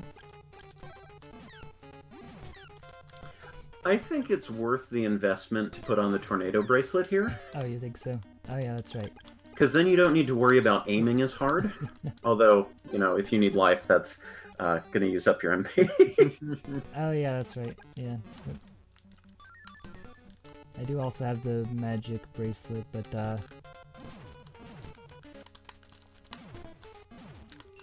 So where would you guys say this game sort of ranks? Maybe not specifically, but in sort of a general sense, in your like I would use that under herb too. Of like RPGs of the time, like mid to late NES to early to mid SNES. I mean, this is one of my top 10 all-time favorite games. Okay. So I'm definitely biased here. I think a lot of what, even though certain elements of this haven't aged as well, I still think it's a solid game. Mm-hmm. And I think that some of the slight puzzle aspects to it, I think the variety of enemies and all of the different powers that you have, and even simple stuff like being able to see what your armor and shields look like on the inventory screen, that it's not just a line of text that's like, oh, you have leather armor, great. It's like, no, you actually get to see what that armor looks like. And then, even though it's only a small graphical change that you'll notice at the beginning, you've got your character's art changing to reflect if he's carrying a shield or wearing armor. Right. You know, it's little details like that that really bring the game to life more. Yeah. Yeah, there's definitely a lot of cool presentational elements. I feel like the parts that haven't aged well are the parts that were like clearly put in to lengthen the amount of time it takes you to beat the game. Like Nice. confusing things. Yes, good job, Jeddy. yes, thank you. You got it in 2, which is much better than my like 17 or whatever. But what was I saying? Oh, like the level limit, right? Like you can't even fight the boss if you're not the proper level. Or like, what was it you were talking about earlier, Jay, with the mountain, where it said like you have to be stronger, Yeah, and it yeah, actually is you have to If you be a weren't, certain. Can't save. Oh, you can save here. I don't think I've ever tried that. It's cool learning new things about a game you've been playing for decades. yeah, yeah. Going to Mount Saber North. If you try to go there before you can, like story-wise, it just tells you you're not powerful enough to go there. And so I just sat and leveled up, and I was like, well, what am I doing?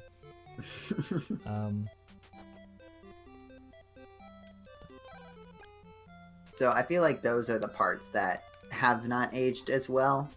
And I feel like there were a couple sticking points. And, I was not, when I first played this game all the way through, I don't think I was playing it the way it was intended to be played. I don't think they thought, oh yes, they'll sit down and play it for 10 hours until they beat it. So that might be coloring my opinions, but just like there are certain sticking points where I'm like, this feels like it was just here to be a pain and take a while. There are some places where the game could be more polished. Dialogue is one of them, because there's a couple places where the story is a little confusing, just the way that it's localized, I think. Mm-hmm. Well, Jeddy would be the expert on that now. Yeah. I forget, did you say whether or not the story felt like it made more sense in the original? I feel like it was a fairly faithful translation, but that the person doing the translating got confused at several points about what was being said. and it turned out more confusing than it should have. Not that they necessarily left anything out. There were some things that were cut for space. You end up like missing a lot of the details of like some. Oh, side note, Yes. you totally want to stop at an inn. Yeah, no, I know. I guess I was hoping to see how far I could get before I have to. But I will here in a second. Wanted to get some more money before I did. That's true. Yeah, if you're trying to stretch it, get better equipment. Yeah, that's not a bad idea. What were we talking about before? I've forgotten. Something about the video game Crystalis. Yeah, we were talking about if the story was any different in Japanese. Oh, yeah. And yeah, like there's some points where they say some stuff like in the Orc Village, or there's some points where they say some stuff in Joel, and that like for the sake of keeping it the same number of text boxes, they just kind of like cut out whole screens. Oh boy. See, I never actually got around. I've been meaning to watch your videos, comparing them, but I never got around to it for some reason. Yeah, I mean, in the grand scheme of things, you're not missing too much. There's some, like, minor detail things, but I wouldn't say that, like, oh, they completely missed this or whatever. Like, there's some little bits about what the orcs say that, like, it's more interesting. They try to avoid any religious references in English, but...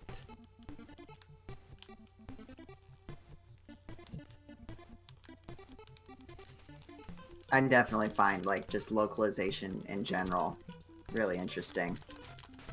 Especially now that we can look back at it with a more comprehensive understanding than what was available to the original translators. Yeah, like, it's one thing for me to be able to look up on Wikipedia what the term means, or to, like, put it in an online dictionary and find out, but, like, if someone's trying to just, I know Japanese, I don't know what this word is, so I'm gonna make something up.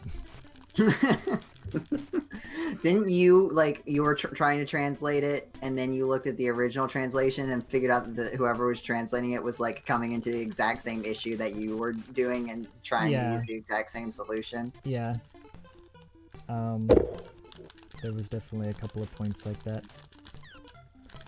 Blue Rider wants to know if you've beaten the world record yet. Oh yeah, I've hold on. Yeah, I've doubled the world record. And I'm pulling a Mike Ridgway over here and slaughtering the local population. Before the big boss fight with Athena in the town. Or not Athena, whatever I don't remember anybody's names. Sibera. So if memory serves, you should have enough for a piece of upgraded armor. Well, it's the, oh, I guess the shield would be good here, because they're throwing... Yeah, because that takes the axes. Right. Which I think is what's really doing you in. Yeah. Speaking of doing in... Need to do the in. No, I don't have enough for it. You talked about one game you've been playing recently, Nathaniel. Have you been playing anything else, or...? Well, oh, maybe not quite. Okay. Yeah, then I guess it is worth popping into the inn. What else have I been playing? Let me check my backlog real quick because my brain... oh, yeah. So I just played mini golf last night, a Steam game that was on my wife's list. That I just needed something kind of mindless and low energy and not plot driven, and that seemed to fit the bill. Also, I've been watching a lot of Holy Moly, the mini golf ridiculous TV game show, kind of reality show, whatever, because that was on Hulu. And I'm like, yeah, I wouldn't mind playing some mini golf. So played that. Not terribly interesting, but scratched that itch. There's like no bells, no whistles, no frills. There is a music and sound slider, but there was no music and sound after the first 5 minutes, so I don't know what that's all about. So I just played that, and then I've been playing Worms Reloaded off and on. in preparation for hanging out with a friend, doing some virtual gaming. I've been doing more of that recently. Oh. And it's basically Worms Armageddon, which I love and played a whole lot of way back when. But they modernized it in some ways, and it's not as good. I think there's a lot of things that were charming about the original that are sort of absent or changed just enough here. But it's still solid. And then I've been playing through Myst, the original Myst, with fellow, current GameCola staff writer, Matt. Mm-hmm. Matt something or other. And no. He breaks the naming convention. Everybody on the GameCola staff currently either has a name that starts with J, a name composed of the letters of D, A, N, and I, or is Matt Breslau. Sorry, hi, Blue Rider. No, that's fine. But we've been playing Myst, again, more virtual gaming. Because he's never played Myst, I've never played Myst. Well, I technically have. I've started it 2 or 3 times attempting to play it, but the first time I'm like, I don't understand what's going on, and the second time was too far in the future that my version of, what was it, QuickTime was too advanced for the game to run. So I got like 3 screens in and the game just crashed and cried. So... finally playing the Good Old Games Masterpiece Edition version. And it's fun to be playing it with a friend, because I'm not 100% geared toward thinking about puzzles like that. I'm more like a Sierra LucasArts adventure game kind of guy. Not as much the nonverbal puzzles and abstract thinking, but Myst is not as out there as I initially thought it was, just based on my unfortunate experiences previously with bashing my head against puzzles that I didn't understand. So it is a lot more intuitive than I thought it was going to be. By the way, Jeddy, your next level barrier is 10. Great.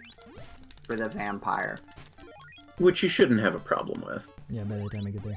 What was I gonna say? Oh, so actually, sorry, it reminded me about it when you were talking about going back and playing a game from your youth or whatever. Actually, so have you ever played Unreal Tournament, Nathaniel? I have not. I am aware of it. Okay. Yeah, for me, it was like my go-to FPS in high school. And I did go through like a brief period. I think I'm just gonna go back to the inn. But And I just, while we're stopped for a second, I might recommend if you go back to the inn. I think now you have enough to buy something, right? Because it was 1,500, or was I not paying attention? Yeah. So buy a shield upgrade, and then duck into the cave, because the cave has the mimic, the fake treasure chest that I believe should drop a hefty amount of gold. Yeah. I was thinking about that maybe I should be moving along in order to do something better here. No. Okay. Sorry, yes, so the thing is, my brother, out of nowhere, is like, hey, do you want to come play Unreal Tournament with us? And basically, he and his friends have been playing Unreal Tournament. They sell Game of the Year edition on Steam. Okay. So it's literally just the original game. Like, to the point that it still has... when you start up the game, it's like, what graphics drivers do you want to use? Do you want to use Voodoo 3DFX? Like, I don't think there's been a Voodoo graphics card for like 20 years, you know? Oh, do you want to sell your shield while you're at it? Yeah, I had a thought about that. Top right. Yeah, no, I saw it. I just want to talk to everybody and make sure that I haven't missed something. But I'll get to that. But yeah, like the lamp won't exist unless you someone asks you to find a lamp. Yeah.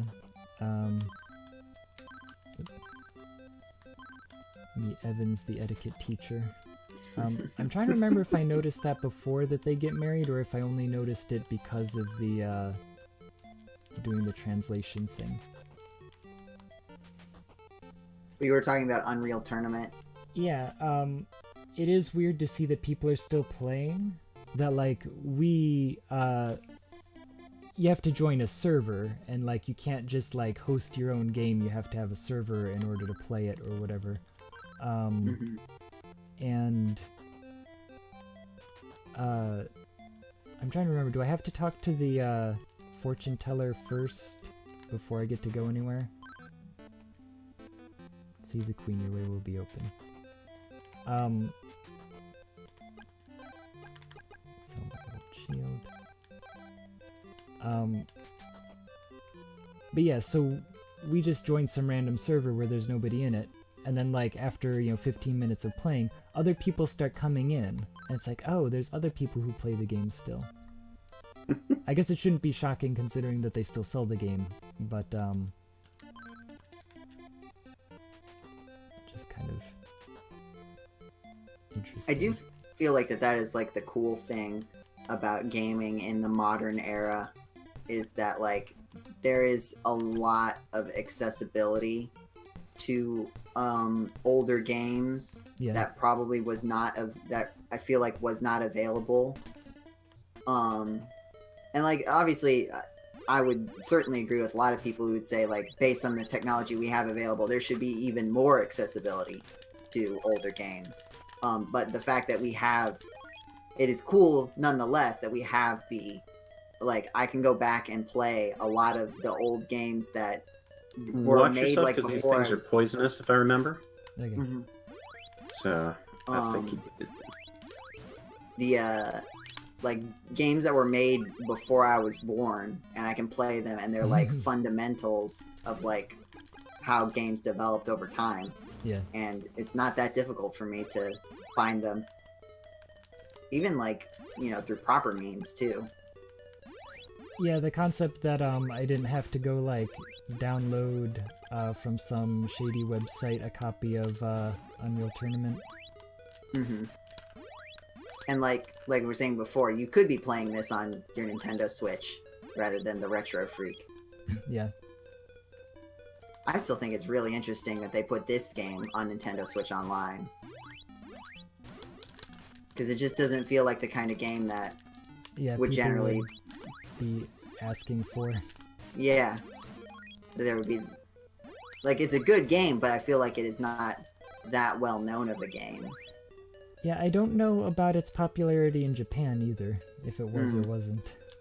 What's funny, though, is that it was popular enough to have gotten a port/remake for the Game Boy Color. That's true. It was like maybe one of those games that lots of people had played, but nobody thought that anybody else had played it, so nobody talked about it. Yeah. Because it feels That's basically like my entire library.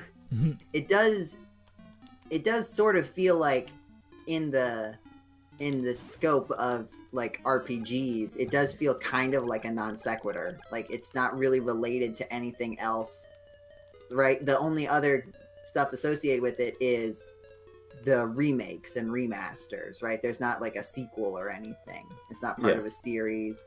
Well, it's not even something like Xanadu, where it's technically part of a broader series, but it's a spin-off. Or like, did SNK make other RPGs? I don't think they've made Capcom versus SNK, right? they made like fighting games and stuff. Yeah. I don't know that they did a lot of RPGs.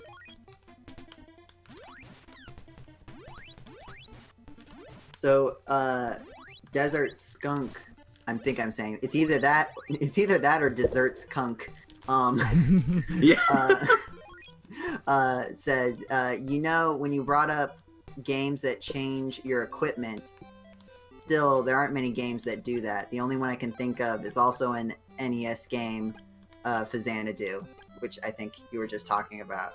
Yes. It's Although desert like sand. Yeah, there's only one S, and that's the one that you don't like, so that's how you say it. I just thought that saying Desert Kunk would be funny. I'll be honest. I'll show my hand there. Sorry, I interrupted you, Nathaniel.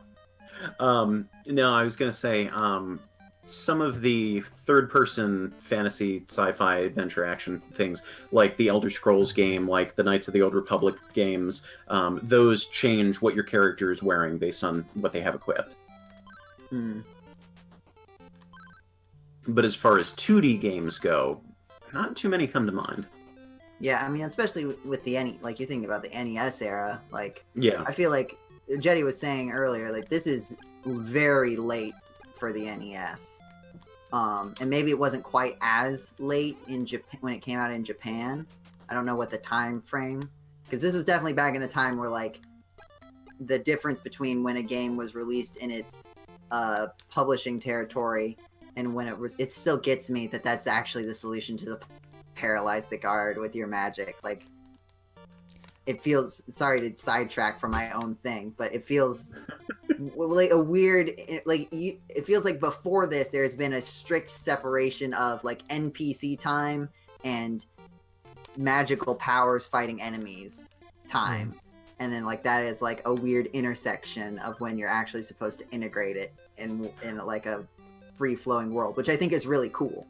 Yeah, it's one of the things I love about this game, especially when you get the change magic later, and you can just go to town on irrelevant, non-essential magic use with that. You can just be like, I'm going to be a woman for a day, let's see what happens. I'm going to be a mighty warrior, I'm going to be an evil guard, let's see what happens.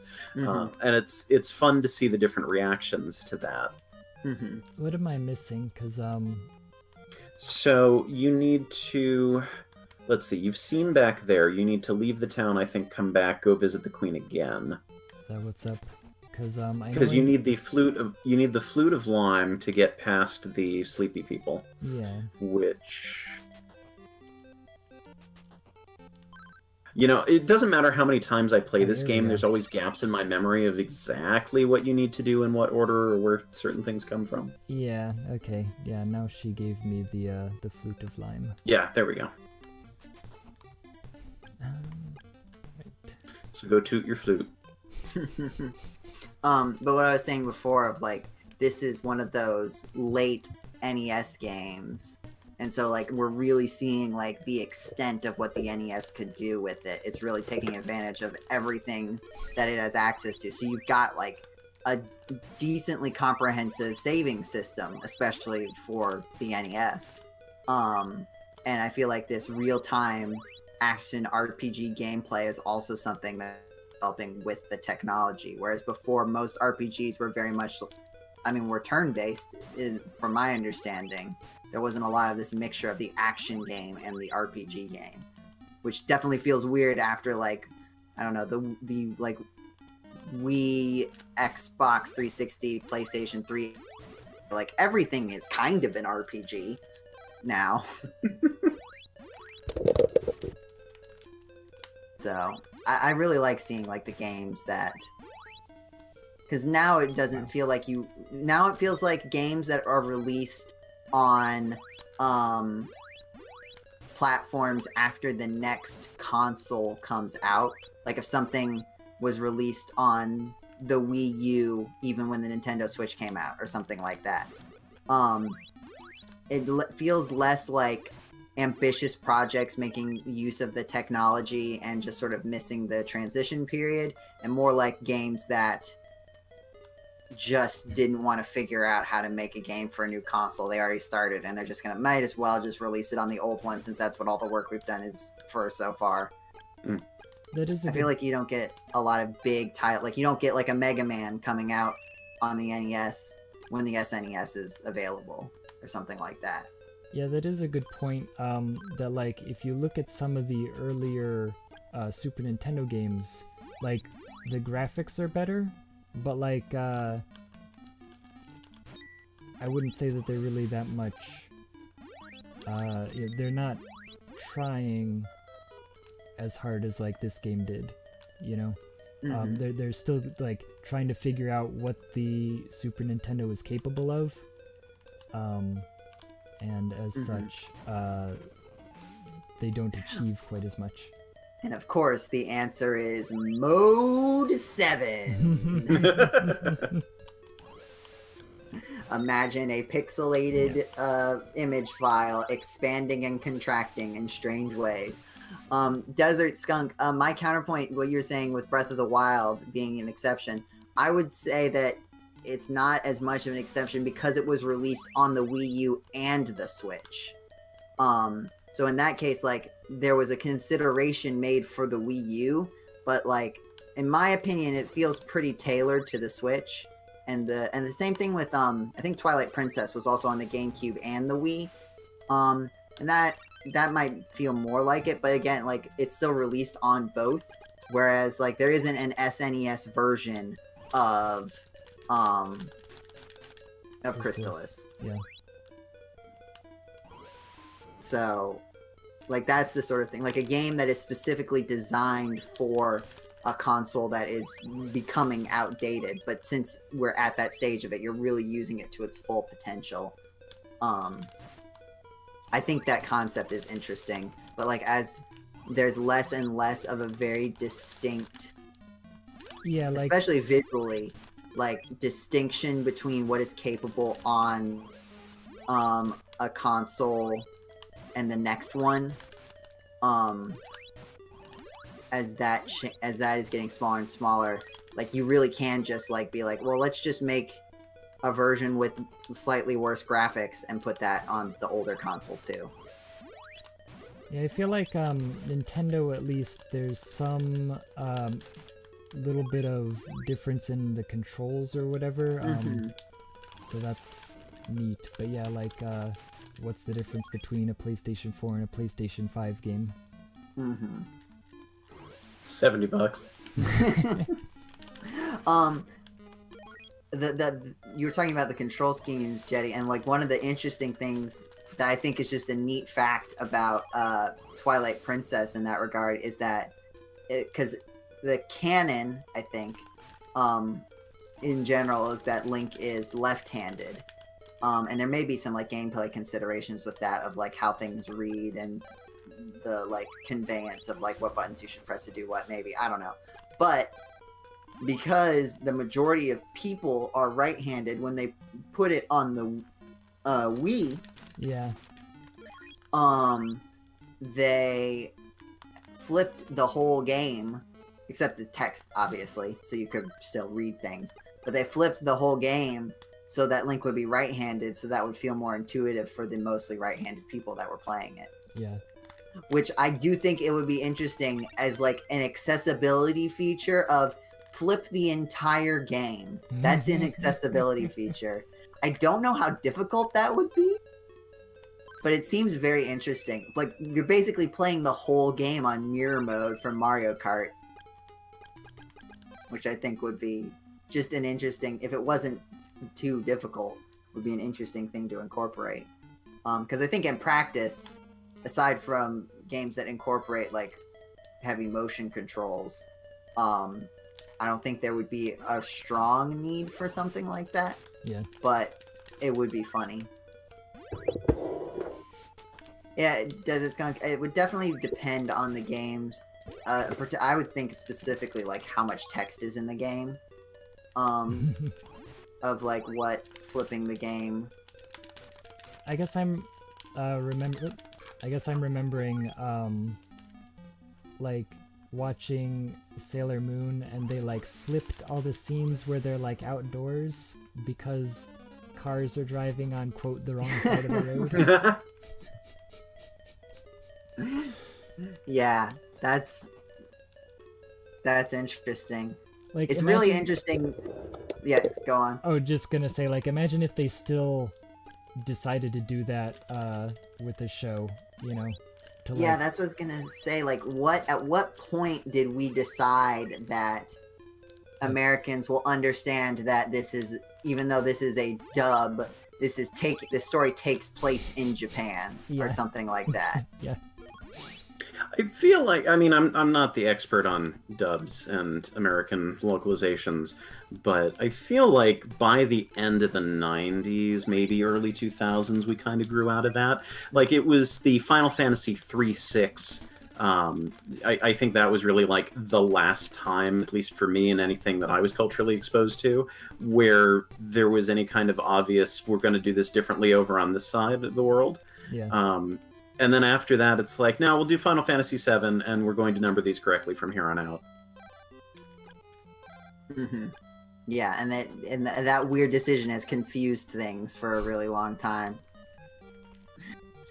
I still don't know when someone says like Final Fantasy 3, at least the one in the US called C3, and I'm like, I don't know which one that is then.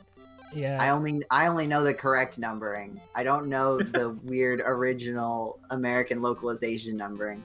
Desert Skunk, I would say that I think that lots of people could figure out that it was supposed to take place in Japan, but there was still this effort to hide it or try not to explicitly acknowledge it for some reason, even if it didn't work to actually convince people that this rice ball was in fact not a jelly-filled donut that was Brock's favorite.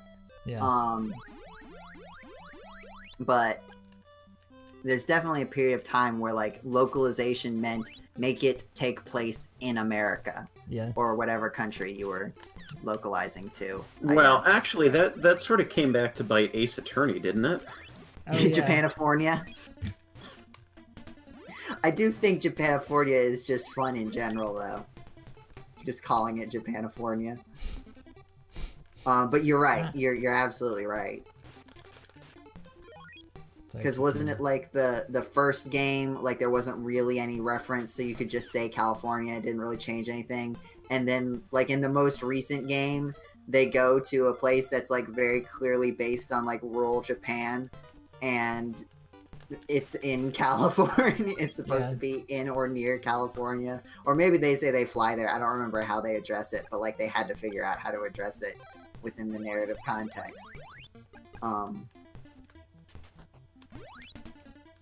Well, then you get into a weird situation of what actually is canon, because if you have this entire series that you've grown up playing in one language that has its own internally consistent locations and naming conventions and stuff, and then it starts to break away from it, it's like, what do you do that? Like, Mega Man is a simple example. Where you have Rockman in Japan, and you have the Mega Man logo is the little swoosh. I'm sorry, the Rockman logo is that little swoosh in the background, which they've used like the whole time. Whereas in North America, they have the big block letters from outer space that are Mega Man, right?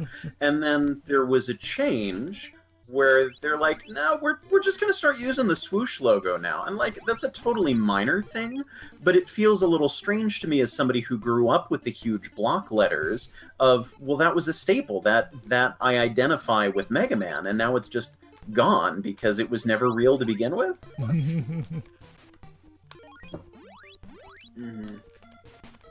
Yeah, and it's interesting, like, the things that are considered like what you need to localize, like I get like there's a certain part of me that gets like, yes, Mega Man sounds like a name that is more appealing to Western audiences, but it's also like, do they really think we Rock Man, like as in rock and roll? I don't know. Mega Man and his friends Bass and Treble. Yeah.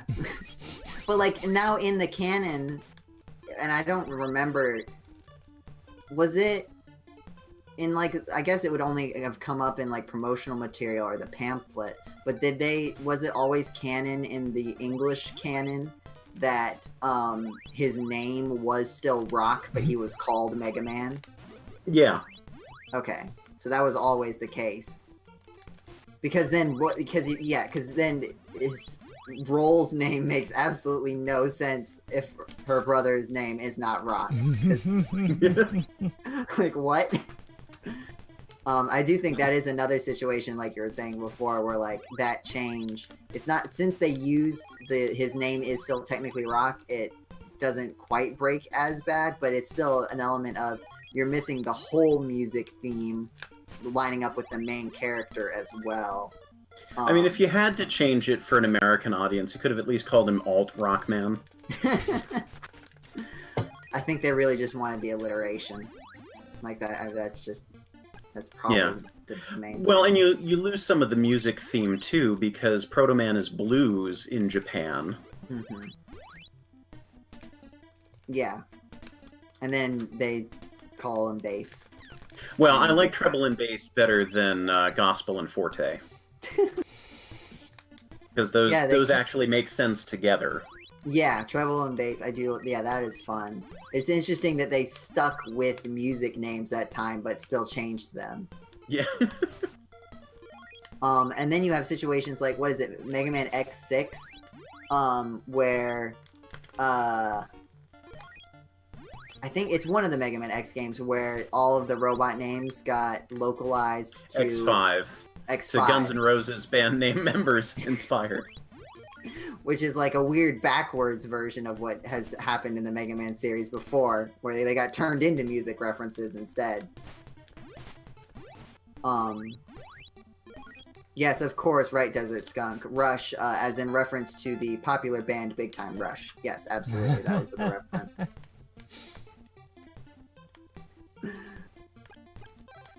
Hooray! Blue Rider is asking, how important is music to the original? Does it factor into a bigger extent than just the names? I don't really think so, except maybe... It's just the names. Yeah, except for the fact that Mega Man does have really good music. Like, I feel like there is a strong focus on having good music, especially in the NES games. Not saying that the other ones don't also have good music, that's just when I am thinking of the good music, that's what comes to mind most immediately. Is like having really strong like musical themes and like stages with really strong motifs. There isn't really like a Mega Hang on a second, Man... let me interrupt you. Before you go in here, Jeddy, you didn't pick up the refresh magic, right? To cure status ailments, because that's super ususeful here. Yeah. That's recover. Or recover, I'm sorry, not refresh. We're refresh having is the this healing. discussion earlier. Because in Pokemon, it's the opposite. In Pokemon, recover restores health, and refresh restores status. In this game, refresh restores health, and recover restores status. And the fact that that is confusing is how I remember which does what. What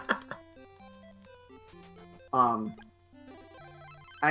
was saying is, I feel like it's interesting that I don't think, like, Mega Man has certain music that is heavily associated with it, like Wily Stage 2. Is like what the go-to for like good Mega Man music examples, but like it doesn't have like a theme that is consistent throughout the games, I feel like, unless I'm phenomenally blanking on something. Like there isn't a consistent, or even like the only consistent motif is Wily's siren when he's wiggling his eyebrows. Like I think that's the only one that I can think of. You may know.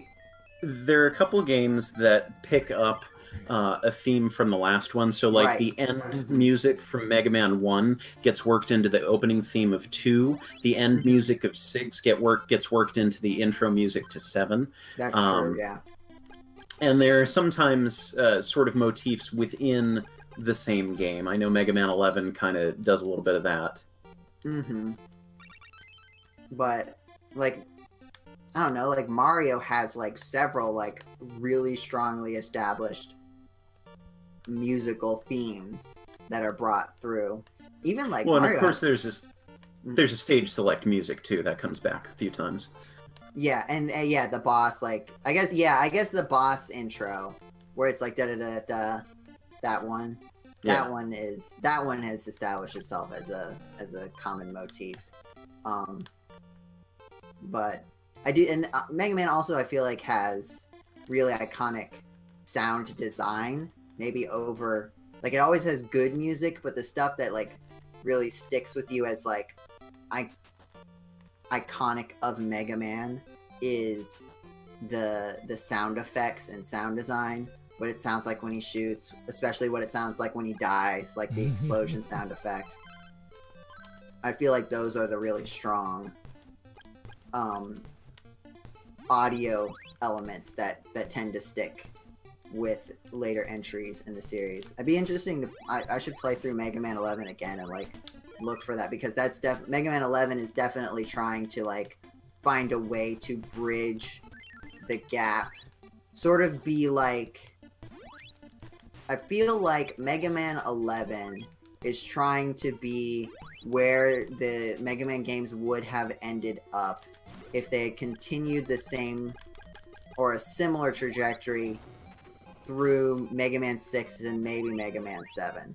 If we hadn't veered off course at 8 and we had kept having Mega Man games, the only thing that I think would be different is maybe we would have had more emphasis on the story elements that it felt like 6 and 7 were trying to set up, that we just kind of completely abandoned at 8. See, my take on that, and just as a side note, Blue Rider was asking about a Mega Man RPG cast. I did have the seeds for one in the back of my head when I was still an active staff writer, but that obviously never came to fruition. I didn't write anything down. I just sort of had a general idea in my head of how I might want to do that. While we're on that topic, I'll also, unless you had more to say about it. No, I was going to talk about Mega Man 11, but go ahead. Okay, then let me stay on this topic. I have also thought a lot about a Mega Man RPG cast, and I have worked out some like basic implementation of it.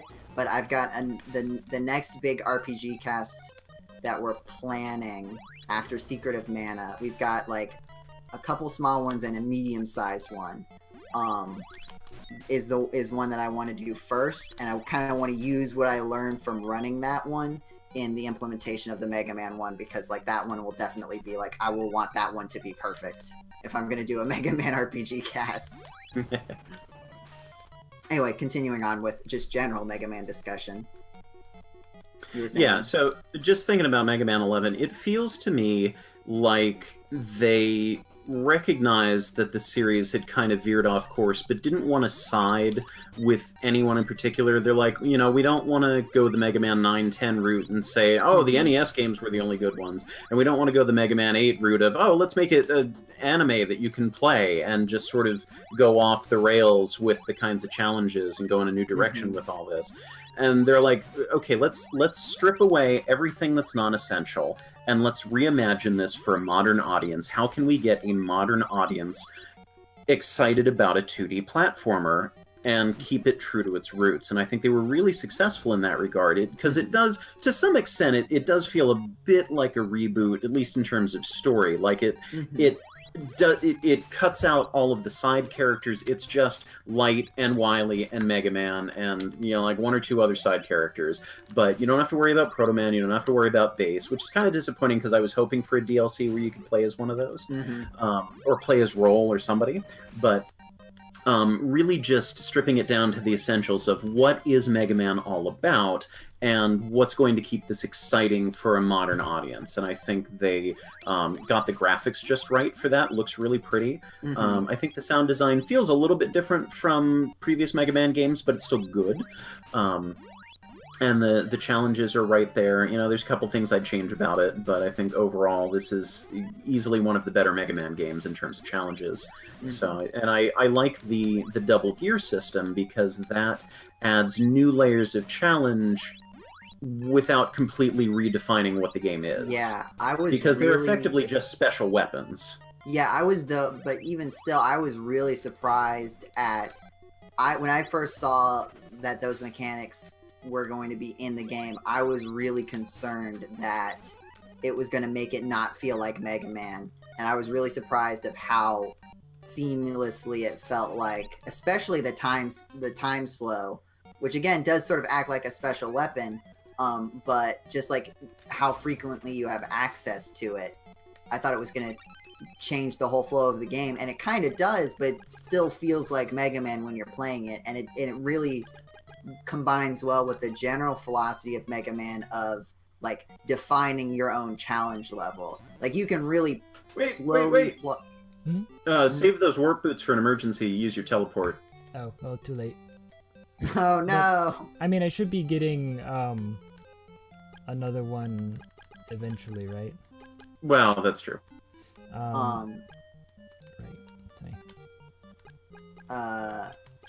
Right. And Desert Skunk has a good point about never needing to use the double gear system. There's a couple spots where you have to be amazing at Mega Man to get through without, but I like that it's never required. Yeah, you without it, but like there's definitely parts where like the fire, which I can't remember which fire name is for the Mega Man 11 Fire Robot Master, but he definitely has a section where it's very much like the point of this section the first few times you play it is to figure out how to manage. The challenge is managing your time slowdown ability to get through this section without using it all up. And then as you get better and better, you can get to the point where you don't need it at all. Well, and that's something that's always been a staple of Mega Man, at least the better games, is the ability to calibrate the difficulty to your own liking. That you've got all the special weapons and you've got all the secrets and tricks that make the game easier just so you can beat it the first time. And because there's so much replay value, there's sort of an inherent encouragement to play it differently every time. Then you're like, okay, maybe this time I'll just use the Buster. I'm not going to use special weapons. Maybe I'm not going to use E-Tanks this time. Maybe I'm not going to use the double gear as much this time. And I also feel like the achievements of Mega Man 11, especially when compared to some of the earlier attempts at making fire's the way to go. Fire here. Okay.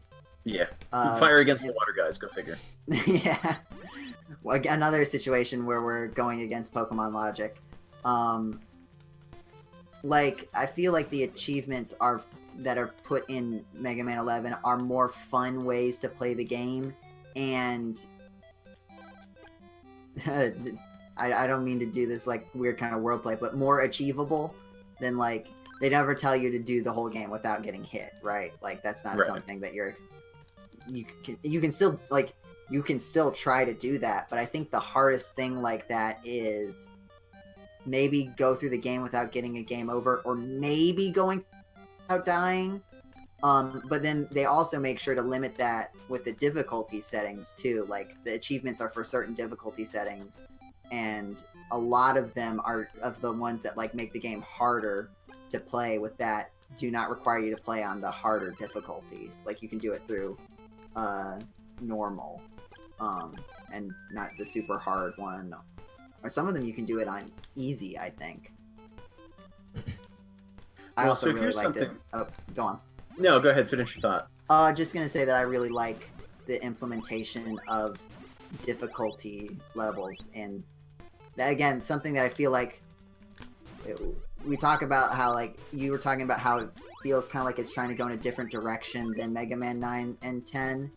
I also feel like, though, it did iterate on some of the ideas that were first established in 9 and 10, like achievements, and also, like, difficulty. Like, I feel like the difficulty was a good idea in 9 and 10, but the way it was implemented on Mega Man 11 felt more natural to me. Like, it wasn't like... I don't remember explicitly, I think this is true, that there aren't just, like, random platforms in the easy section. Like, they just make it so... Like, first, there's a mode where, like, you just won't die to falling. Like, you can fly back up, and you don't have to worry about that. And, like, considerations like that, I just think are neat and interesting, like, extensions of the idea of you should choose how difficult this game is for how you will have fun with it. Yeah, and I'm on that same topic. This might be surprising to hear, but I've only played through Mega Man 11 once. Started to play it a second time, but didn't get back to it. But I've only played through it once, and it was on the casual difficulty mode. Because at the time when the game came out, I was in the middle of judging Magmal 3, and as much as I love Mega Man, can talk about it all the time, and have been doing so for many, many years of my life, I was kind of burned out on it, and really wanted to play something just to relax and have fun, not necessarily to challenge myself, because all of the levels that had been submitted to the Magmal contest were really challenging my Mega Man skills. And I do intend to go back and play it on progressively harder difficulty modes at some point. But I just wanted to be able to experience the game, and I appreciated that there was a casual difficulty mode that let me do that.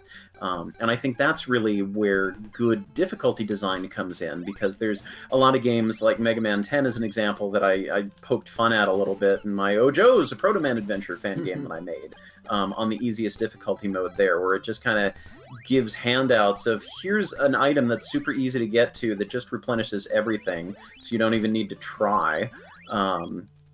Here, let's cover up every way that you can possibly injure yourself. And I'm like, yeah, there still is kind of a challenge, but it loses the heart of why this is fun to play in the first place. Like, you can still do an easy mode, but I think you have to handle it a little bit differently. Yeah, if I can add on to that without interrupting you too much, like, I feel like one of the successes of how Mega Man 11 implements it is that if you are playing the game, if you are succeeding in the game, you don't necessarily feel the effects of the things that are making the game, right? You're not falling into pits. You don't notice that. You don't remember or like are being made constantly aware that the game is saving you from falling into pits. Another thing is like with the items, right? If you're getting health refill items constantly, you're kind of constantly being reminded that the game is trying to hold your hand. It's the same thing with like the very explicit platforms in Mega Man 10, where it's like, these are the guardrail platforms that are here because you're playing on easy mode. Whereas like Mega Man 11 does things where like there's a lot more frequent checkpoints. You take less damage, but not to the extent that it's super obvious. The extent to you can take a lot more hits, but it's not like you're not taking any damage. There's still like a threat that the enemies present to you, but it's not constantly shoving in your face like I feel like Mega Man 10 did. That, hey, you're playing on easy mode. This is here because you're playing on easy mode. If you weren't playing on easy mode, you wouldn't get this. That's my opinion on it. I think extra checkpoints are a really straightforward way to tone down the difficulty of a game without sacrificing the integrity of the game, because you still need to beat the challenges honestly. It's just you're not punished as hard if you don't maintain a particular standard of excellence. Right, and it's like what you're... the only things that you really lose out on in that case are like situations where you need to manage the tools at your disposal and how much you're relying on them in between those checkpoints. Would be the thing, like, especially depending on, part of that also depends on if you're getting like any sort of restock of stuff at the checkpoints. Like some Mega Man games you would get your health back, and so like there's a different challenge getting between two challenges with the same without losing all of your health versus getting through one challenge without losing all your health. And then in other games like the checkpoints, when you die and respawn at a checkpoint, you get like all your weapon energy back too. Yeah. So there's balance to that as well. But then you have like Mega Man 2, where it feels like an afterthought, and it's just like the game wildly varies between... It's really changed about this part that's probably one of the hardest parts of the actual video game, and then randomly at certain points, oh, by the way, this boss now dies in 2 hits. It's like you didn't really make the game fundamentally easier, you just found a couple knobs that you could twist, and twisted them all the way down. No, I think Mega Man, especially with the special weapons affecting the bosses, like Mega Man 2 has some weird balance issues there, where it's very like, it's very difficult, or at least very time consuming to fight the boss without its special weapon weakness, and then if you have it, it's borderline trivial. Like with Woodman and Crash Man. Right. And then the difficulty only exacerbates that weird sort of disconnect between challenge levels. Oh yeah, fun isometric platforming, Jeddy. Are you ready? Put on the rabbit boots and jump onto the platform. Yeah. The fun part of the game. Whoops. How you holding up, Jeddy? We're about 2.5 hours in, so... Yeah, this is not quite at the rate at which I had hoped to be completing the game. But, I don't know, so far so good. Kind of barely remembering where I am. I don't really want to jump onto this. I was joking. We could talk about a video game that you've maybe played more recently, Jay, because Nathaniel and I have kind of just been going off as on Mega Man, as anyone would probably have expected as soon as Nathaniel showed up. You know, I was actually trying to avoid Mega Man conversation. It just sort of happened. Yeah.